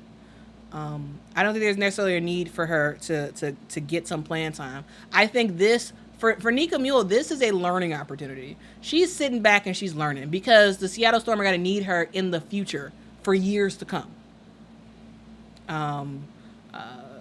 But I don't think she's gonna play much because you have Skylar. Like if Skylar's playing fine, why would you? I don't know. Because you can deal with when Skylar goes to the bench, you can deal with other people sort of trying to be that point guard by committee until she gets back in the game, right? But if Skylar's playing like 30 minutes a game or so, I don't think you necessarily need Nika in close games like this. Because again, guys, she's just learning, and you know she's going to be on the team for years to come, and you know is probably going to be the next iteration of awesome Storm guards. So, just saying. So I don't anticipate Nika to really play at all for the most part. I don't think she's really going to play. All right. Now, guys, I do want to introduce you all to a new segment. New segment alert. All right. A new segment. And for this, I got a theme video or intro video to this segment. It's called Power Rankings.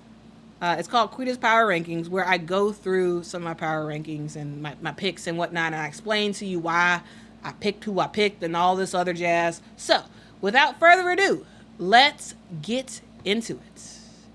Cue the new intro.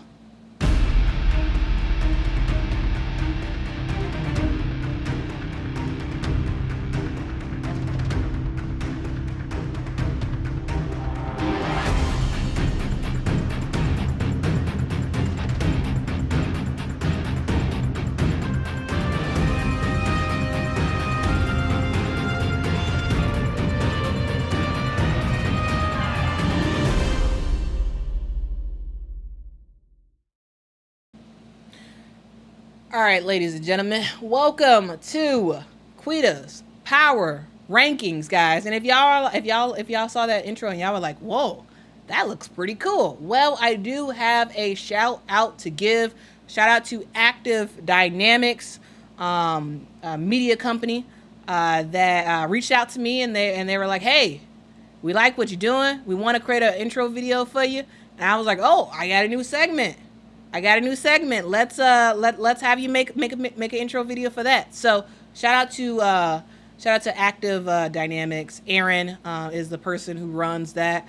I did link them in the description. So if y'all like the video and y'all like, ooh, I want to get an intro video like that, well, hit up Aaron at Active Dynamics.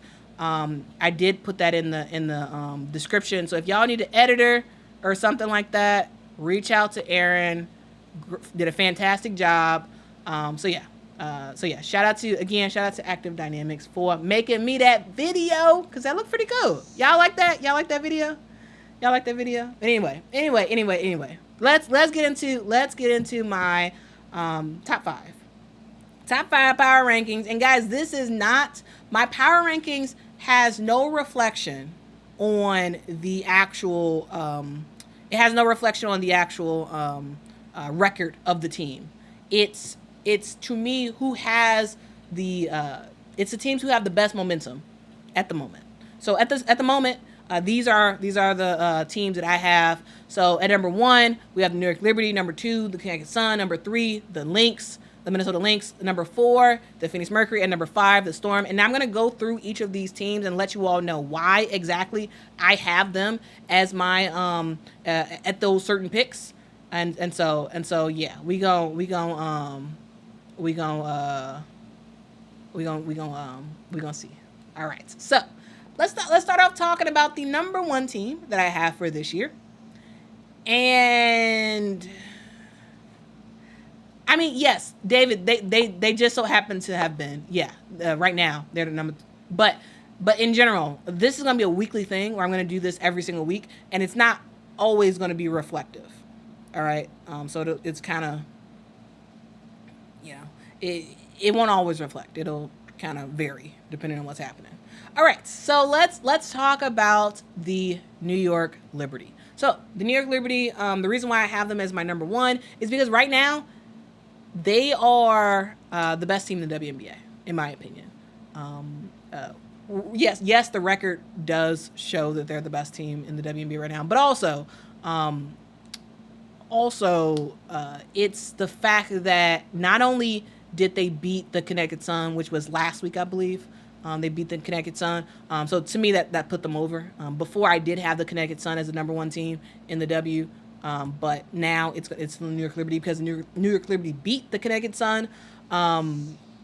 And we saw them play one game. We saw them play against the Aces, and the way that they handled that game against the Aces, to me, it just again solidified the fact that they are the best team in the W. They have the best offensive rating in the W. They, in terms of their net rating, they're number 1. When it comes to their field goal percentage, they're number 2 in the W. This team has so many top-notch players. You have a Brianna Stewart on your team who can go off and give you 28 close to 30 points if she wanted to, and if she felt like it. You have a player like a Jonquil Jones who can go off and give you the same type of thing. You have a player like a Sabrina Ionescu she's a streaky player, and when she goes off for a lot of points, and so you have that as your 3-point assassin type of player. You have a player like a Benijah Laney Hamilton, I got to make a video one day about Benijah Laney Hamilton, because she is one of the toughest players to have guard you. She is a player who not only can play some really, really good defense on you, she is also one of the best players at sort of, I would say, how do I word this? It's sort of strategic exaggeration. That's how I'm gonna say that. Strategic exaggeration. She is one of the best players in the W at that, where she can make she can kind of get refs to call certain stuff that they normally wouldn't call because it's Benijah. She is like really, really good. And also, not only can Benijah play some defense, but also she can score as well. And then you have a player like a Sloot, which Sloot is out right now. So you have a player like a Kayla Thornton, who Kayla Thornton can come in. She can be a starter. She can not be a liability. And when she's a starter, she's playing kind of like a 3 kind of role. And she's not a liability. She can shoot. She can sort of hang out on the 3-point line and get an open 3-point shot and whatnot. And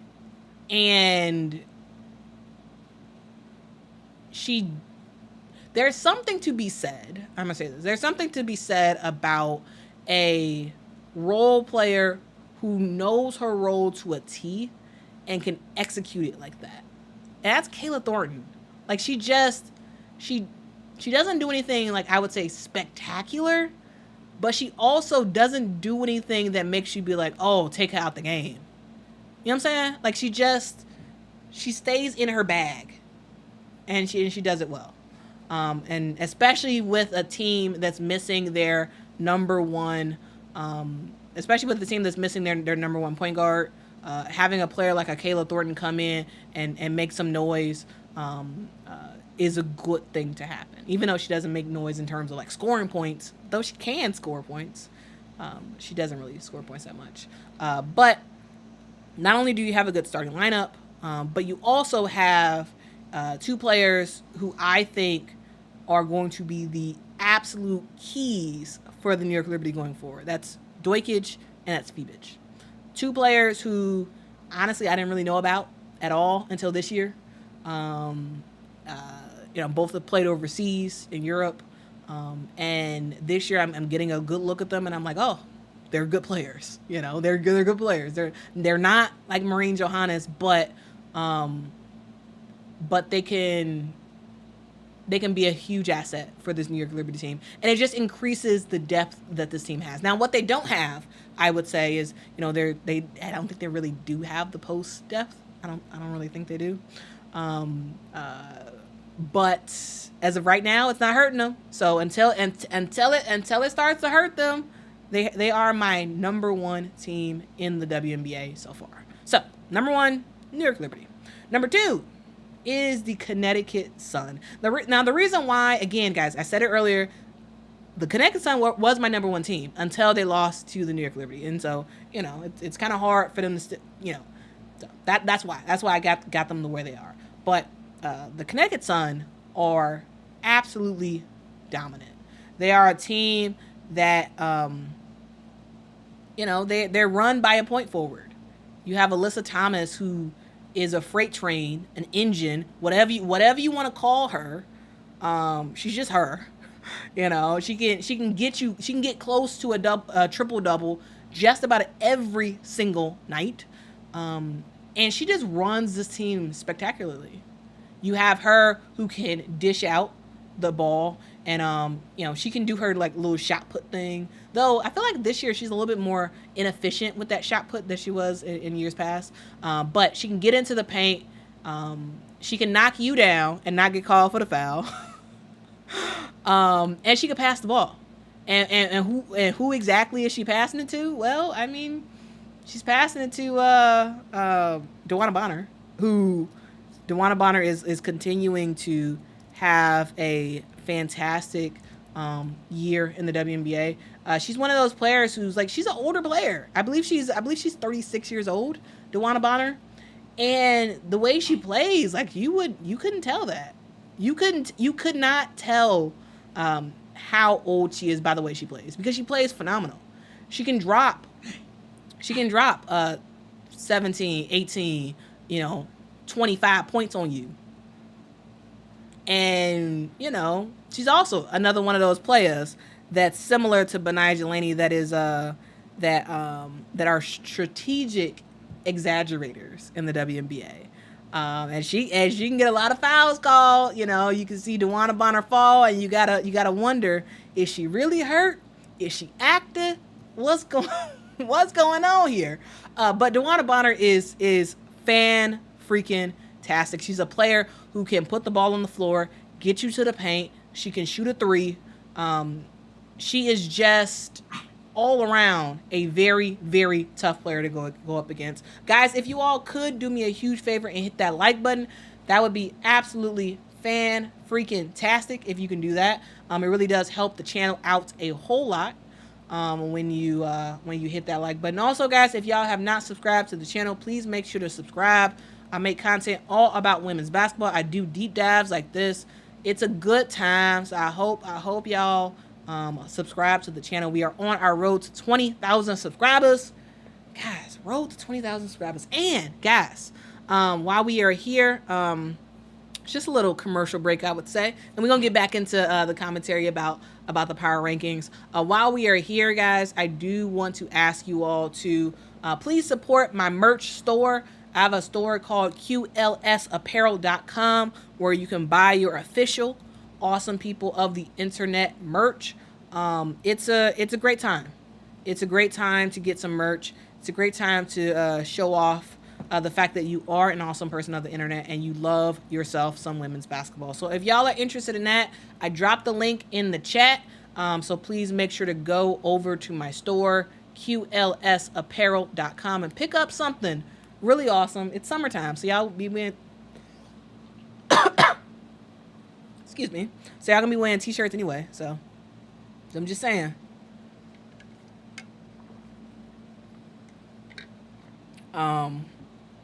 So yeah, hit that like button, hit that subscribe button, and get some merch while you're at it. Okay.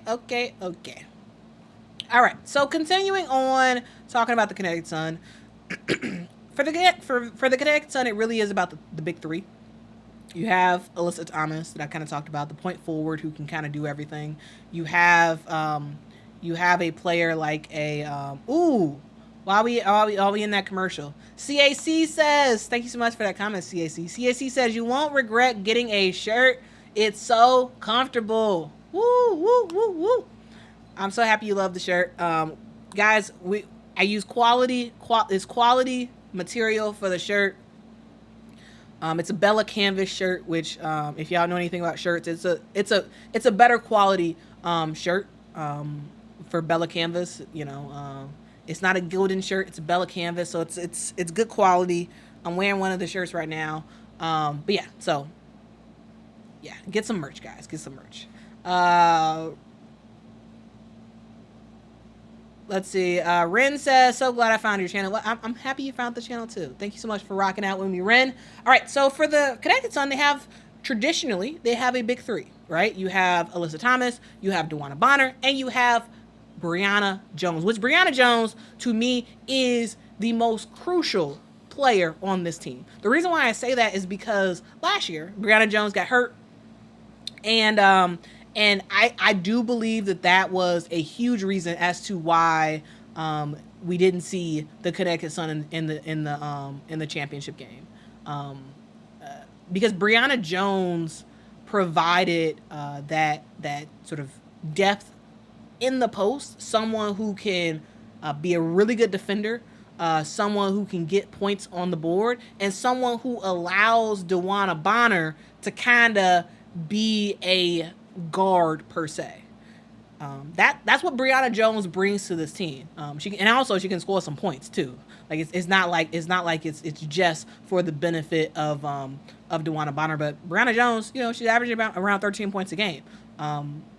She is really, really one of the most crucial players on the squad. Yes, Alyssa Thomas is the engine. Yes, DeWanna Bonner can shoot, but Brianna Jones, she is the core of this trio. The one that if you don't have her, it's very, very tough to actually make some noise. Yeah, you're gonna win games, but it's hard to win some of the biggest games when you don't have a player down low like a Brianna Jones. So that's what I would say is kind of crucial about them. And then now this year we have two players who are doing their thing, absolutely doing their thing. you have Dejanay Carrington, who Dejanay Carrington, you know, like, I feel like in general, yeah, Dejanay was always a good player, but like, you know, I never checked out Dejanay like that. Like, she was, you know, she's a fine role player who come off the bench. She was fine, right? She could shoot, you know, if she needed to. She could play some decent defense. You know, she was okay. But I feel like this year, Dejanay Carrington has turned a complete corner, and she looks like a completely different player. Like, it's kind of crazy watching Dejanay play, and I'm just like, man. She was on this team last year. Like, she was what? She was on this team last year, coming off the bench, and now she started, and she's evolved, guys. Dejanay Carrington has evolved from a general role player that's sort of like, no, she's okay, to a critical piece to this Connecticut Sun team. Like it's no way that the Connecticut Sun win as many games as they have won so far without Dejanay Carrington. She has been flat out phenomenal, and it's not just about her scoring. Yes, her scoring is up.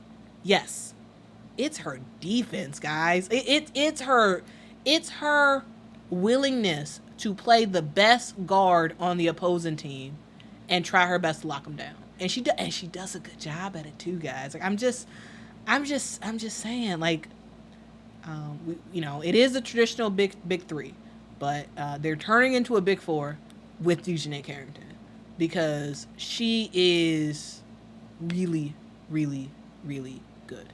And it's kind of like tough to like really think about it, because I'm just like, man, like, she just,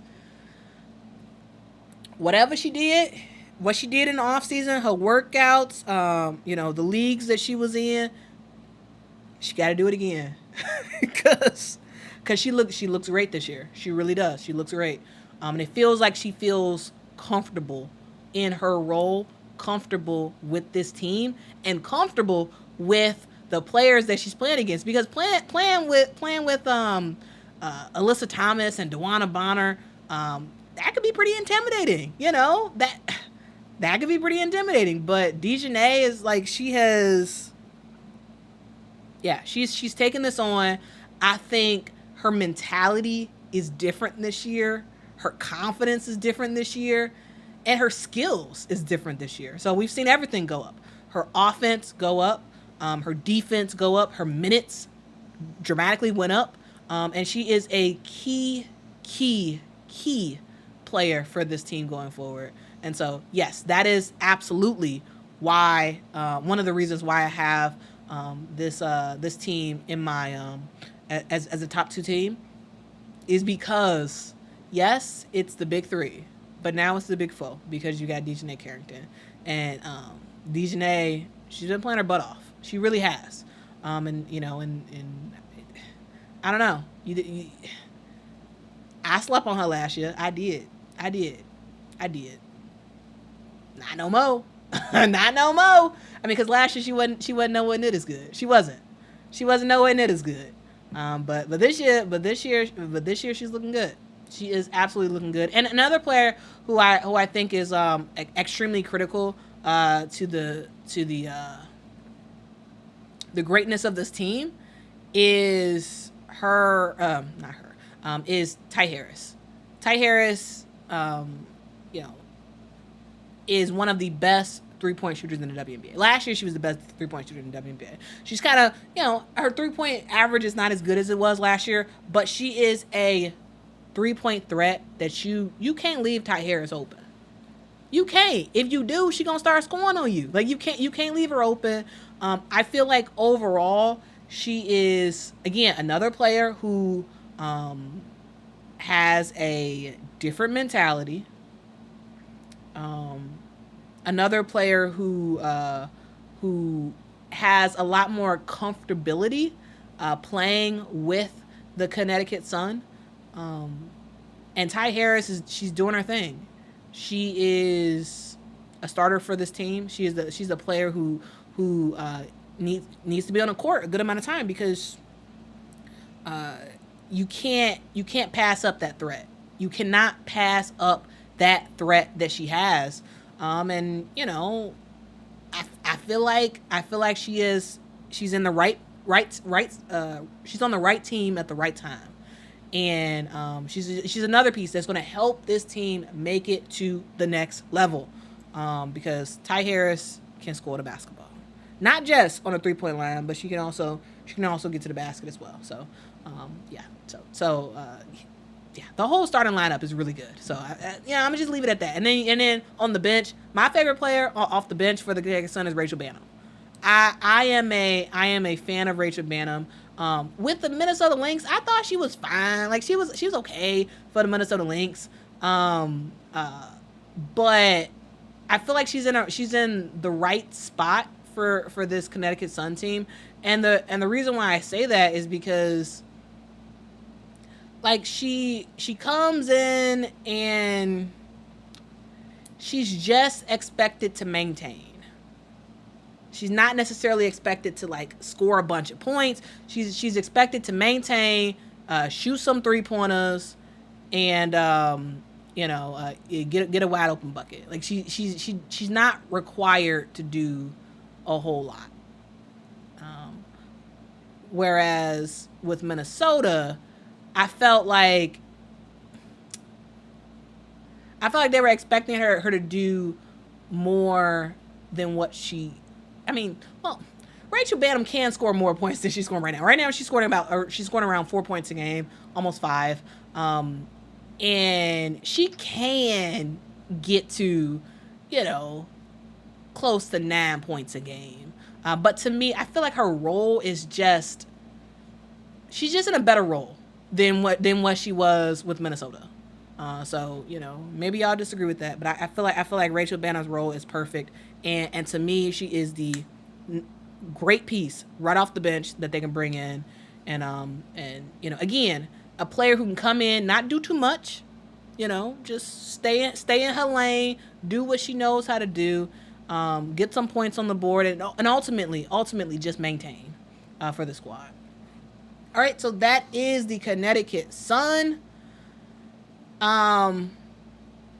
And now let's talk about the Minnesota Lynx. Now, guys, the Minnesota Lynx is a team that I really enjoy watching the Minnesota Lynx. The reason why is because, to me, I feel like Cheryl Reeve she's been coaching in the W for a long time. Cheryl Reeve's the head coach for the Minnesota Lynx. She's been the head coach for, honestly, I can't remember. I really cannot remember a time where I watched the Minnesota Lynx where Cheryl Reeve was not the head coach. She's been there for a while. She is like the OG of OG coaches in the W. And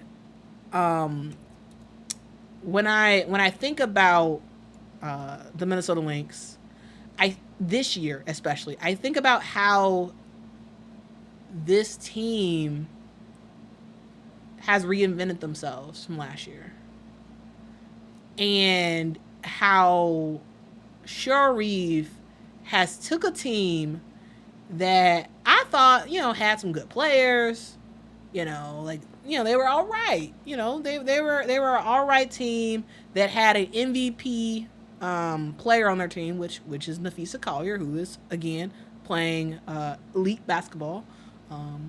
But they were just, they had Napheesa, they had Kayla McBride, who sometimes can score some points. They were okay. They were an all right team.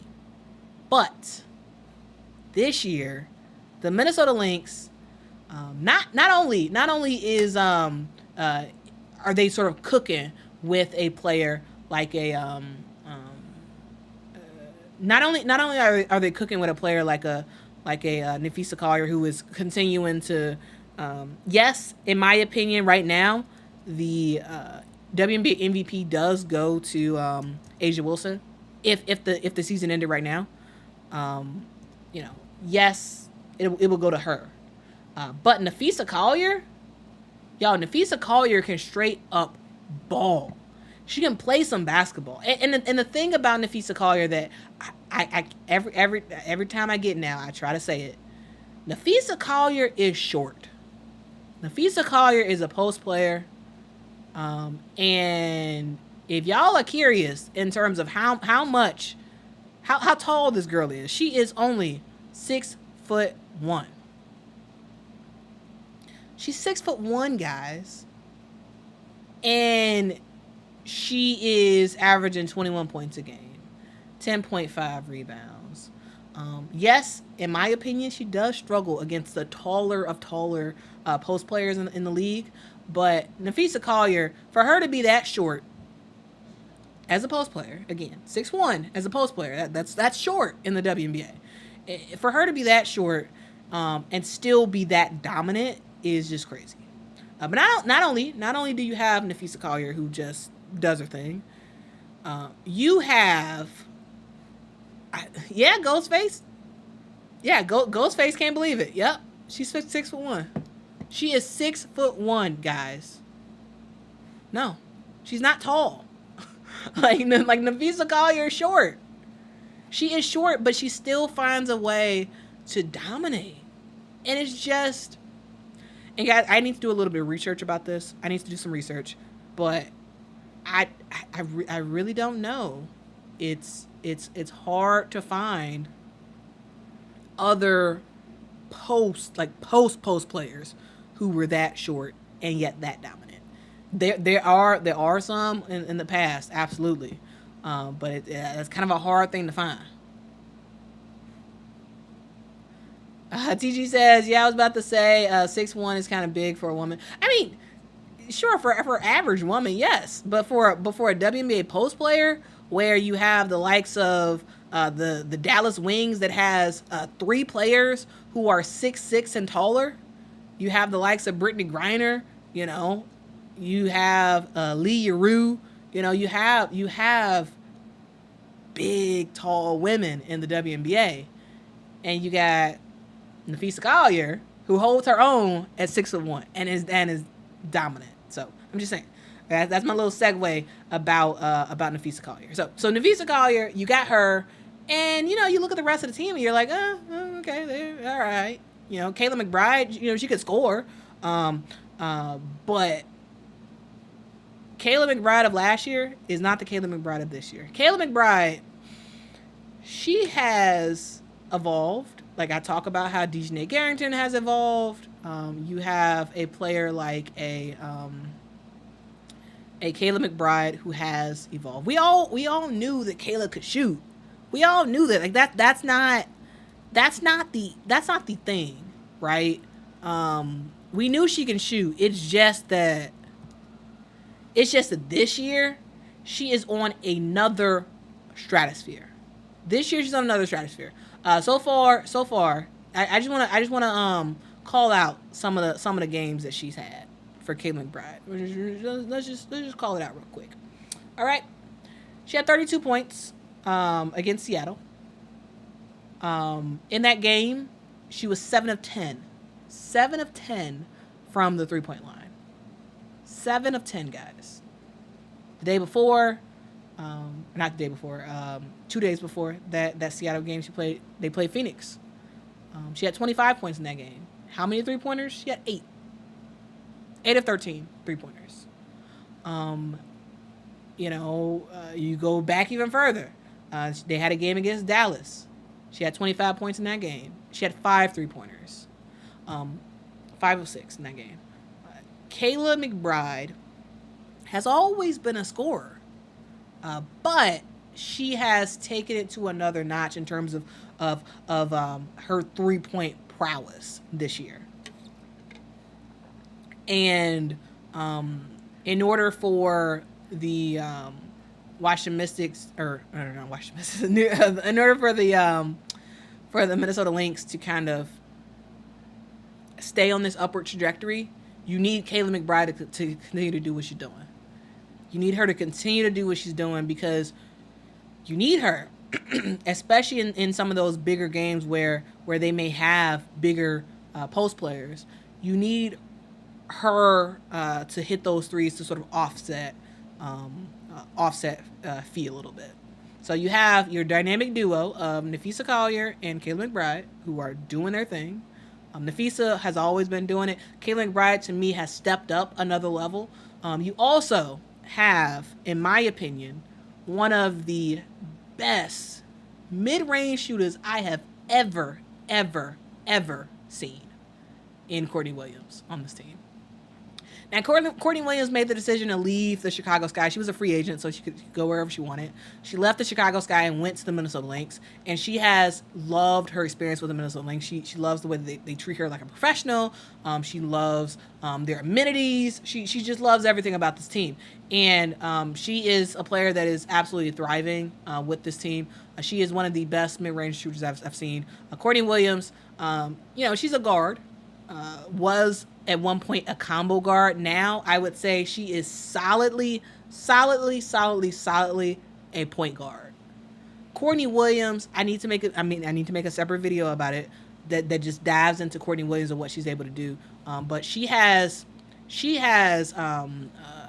of evolved as a player herself.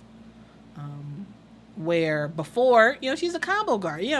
She was mid-range, and that was about it. Mid-range shooter. But now, it started last year when she got hoisted into the role of PG1 for the Chicago Sky, and it took her a little bit, but she thrived. And now this year we're seeing her just thrive as a point guard, who can pass the ball to her teammates, find her teammates open, and still be able to look for her own shot. So Courtney Williams, really good player. You have a player like Alana Smith. Alana Smith also played with the Chicago Sky. Now she's with the Minnesota Lynx. Two players from the Chicago Sky who are now, living their best life with Minnesota. I'm just saying. I think that Alana Smith is another player who reached another level last season with the Chicago Sky, and now is just continuing to be a really great post, because not only can Alana shoot, she can shoot 3-pointers, she can shoot in the paint, and she is a great sort of connection with her and Nafisa Collier.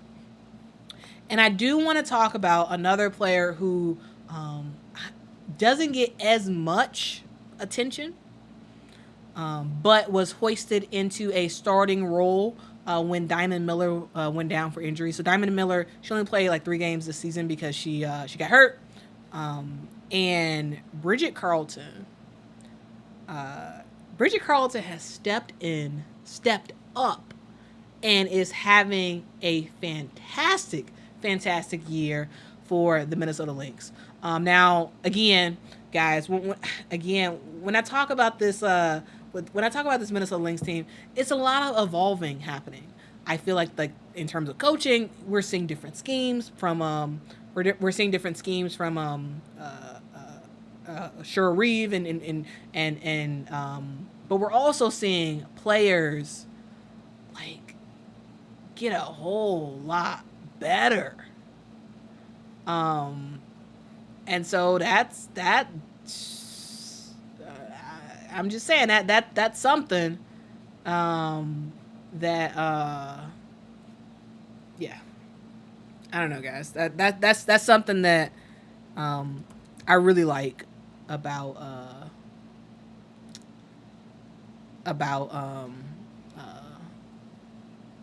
Bridget Carlton. So she has been a very good player for this team to just sort of be there and sort of thrive in the midst of, like Diamond Miller was, a lottery pick for the Minnesota Lynx. They were trying to build around Fee and build around her, her meaning Diamond Miller. And now Bridget Carlton is in the mix. She's doing her thing. and it's good to see. It really is good to see. But guys, I do have something to share about Bridget Carlton. Um, oh, guys, I'm looking at the Minnesota Lynx social, and we got Sylvia Fowles in the building tonight. Fun to segue. Uh, we got Sylvia Fowles in the building tonight. One thing to note, guys, is that Bridget Carlton is injured right now. So she's not playing today right now. The Lynx are actually playing right now against the Minnesota against the Dallas Wings. But yeah, so she's not playing right now in today's game. But she is a fantastic player that y'all need to absolutely positively watch out for. All right, continuing on. The Minnesota Lynx are great. They're a great team. They have a great coach, and they rock it out. The only thing is though, I worry about the bench for this team. It's fine right now, but like you already have Diamond out. And again, I don't know exactly how long Bridget Carlton is going to be out. She's out today, but that's the thing I worry about is if both Diamond and Bridget Carlton are out for this team, that's a huge loss. That is a huge loss. And there's something that got to be worked out for sure. All right, next up, let's talk about the Phoenix Mercury. So I have Phoenix Mercury at number 4. Yes, I have them at number 4, even though they just beat the Seattle Storm. I have them at number 4 because they beat the Seattle Storm. Again, the reason why I have the Liberty over the Sun is because Liberty beat the Connecticut Sun, and it's going to take a little bit for me to think that the Connecticut Sun are sort of better than the New York Liberty. So the Storm is a better team in my opinion, but right now I have the Phoenix Mercury over them because they beat them. And 2, because again, you have I talked about it earlier, so I'm not gonna like belabor the point. But you have Kalia Copper, who is just lights out, MVP season. She's doing her thing.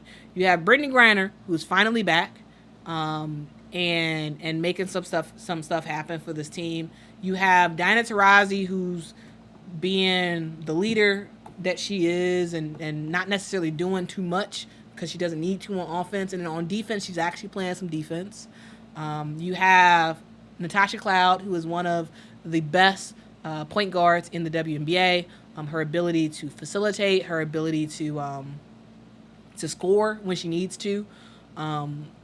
It's good to see. It really is just good to see. Oh wow.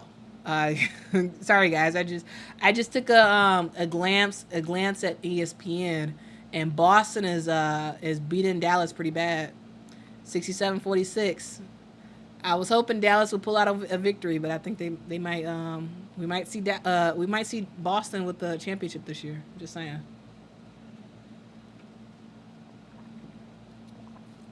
I'm just saying. Anyway, the Phoenix Mercury, they're a good squad. I kind of talked about them earlier, so I'm not actually going to talk much about them in this one because I already talked about them. They're good. Revisit the conversation I had earlier with when I was talking about that Mercury Storm game to go into detail about like why exactly they're that good. Going on to the Seattle Storm, they're number 5. The reason why I have them at number 5 is because they're a great squad. Again, I kind of talked about them a lot earlier. You have, you have 4 All-Stars and Victoria Vivians in your starting lineup. And they're a good squad. But in order for them to make the next step, in order for them to take the next level, you need Jewell Loyd to play like Jewell Loyd. That's what they need. And until that happens, they will not sort of move up to that upper echelon of teams, even though they have it in them. They absolutely have it in them. But yeah, we'll see. All right. Frank says it's over for Dallas. It probably is. All right, guys. Before we go, I do want to mention the Commissioner's Cup to you. All right, so let's talk about the Commissioner's Cup real quick. So the Commissioner's Cup has been finalized. We will see the Minnesota Lynx play the New York Liberty. They're supposed to be playing at New York's home. However, the WNBA has gotten kicked out of their home. The New York Liberty has been kicked out of their home arena because of the NBA. I believe it's the NBA draft. But yeah, they've been kicked out, and so yeah.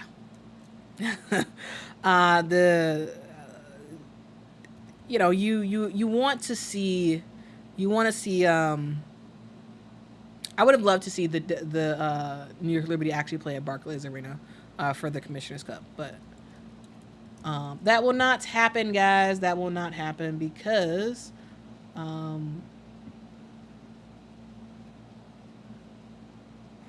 they will be playing at UBS Arena. Guys, the game is going to be on June 25th at 8 p.m. Eastern Time at UBS Arena due to the NBA draft happening at Barclays. Now, guys, the game will be on Amazon Prime just like last year. Last year was the Amazon Prime exclusive. This year, again, it's Amazon Prime exclusive. The reason why we're seeing both of these teams play against each other is because, one, the New York Liberty were 5-0 when it came to the Commissioner's Cup, and then for the Minnesota Lynx, they were tied. The Minnesota Lynx and the Seattle Storm were actually tied with a record. They were both 4-1 in Commissioner Cup play, but guys, point differential matters, and Minnesota won in point differential, and that's why they are they're making it and representing the Western Conference. So for the Minnesota Lynx, they had a point differential of 67, and the Seattle Storm had a point differential of 36. So because of that, the Minnesota Lynx do make the Commissioner's Cup game. And that game, again, guys, should be really, really fun to watch. I am very, very much excited to see that game. I do believe that the New York Liberty will win. They'll be a two-time Commissioner's Cup championship winner. So I have them winning that game, but we'll see. Guys, tickets will be on sale tomorrow. So hopefully you guys can get your tickets and be in the building. It should be a fun game. They are playing for $500,000, so that should be fun. But anyway, guys, that is. I feel like that's for the most part. That's about it for women's basketball weekly for today. I thank y'all so much for rocking with me. If you guys could, please hit that like button for me one time. Hit that like button. Please and thank you. All right, guys. I appreciate y'all rocking with me. Tell a neighbor, tell a friend that Quita Loves Sports is in the building, and it is a place for you to be listening to whatever's happening in the world of women's basketball. Guys, I have lots of videos planned for the remainder of this week. I will be dropping a produced video every single day. I have one that I'm working on right now that hopefully should be out tomorrow morning that talks about Arike Ogunbowale and why she is not on Team USA. I'm about to do a whole series about Team USA. So first it's going to be about Arike. Then I'm going to go through all the players, talk a little about why Caitlin was not on the team. And I'm going to go a deep dive into every single player on the team, why exactly I believe they made it on the roster, and ultimately what that means going forward. So thank you all for that.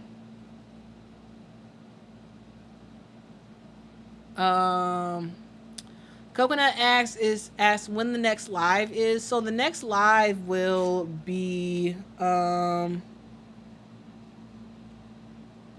Let's see.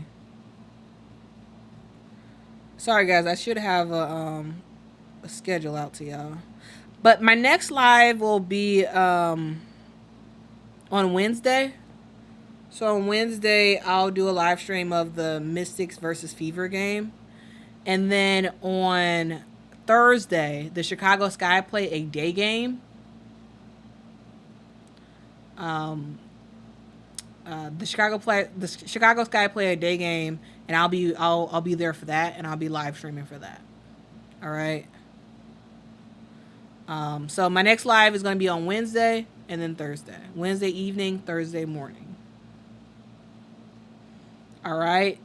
So again, thank y'all again for rocking with me. Hit that like button for me one time before y'all go.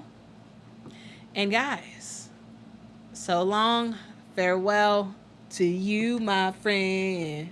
Goodbye for now until we meet again. Till next time, guys. Bye-bye.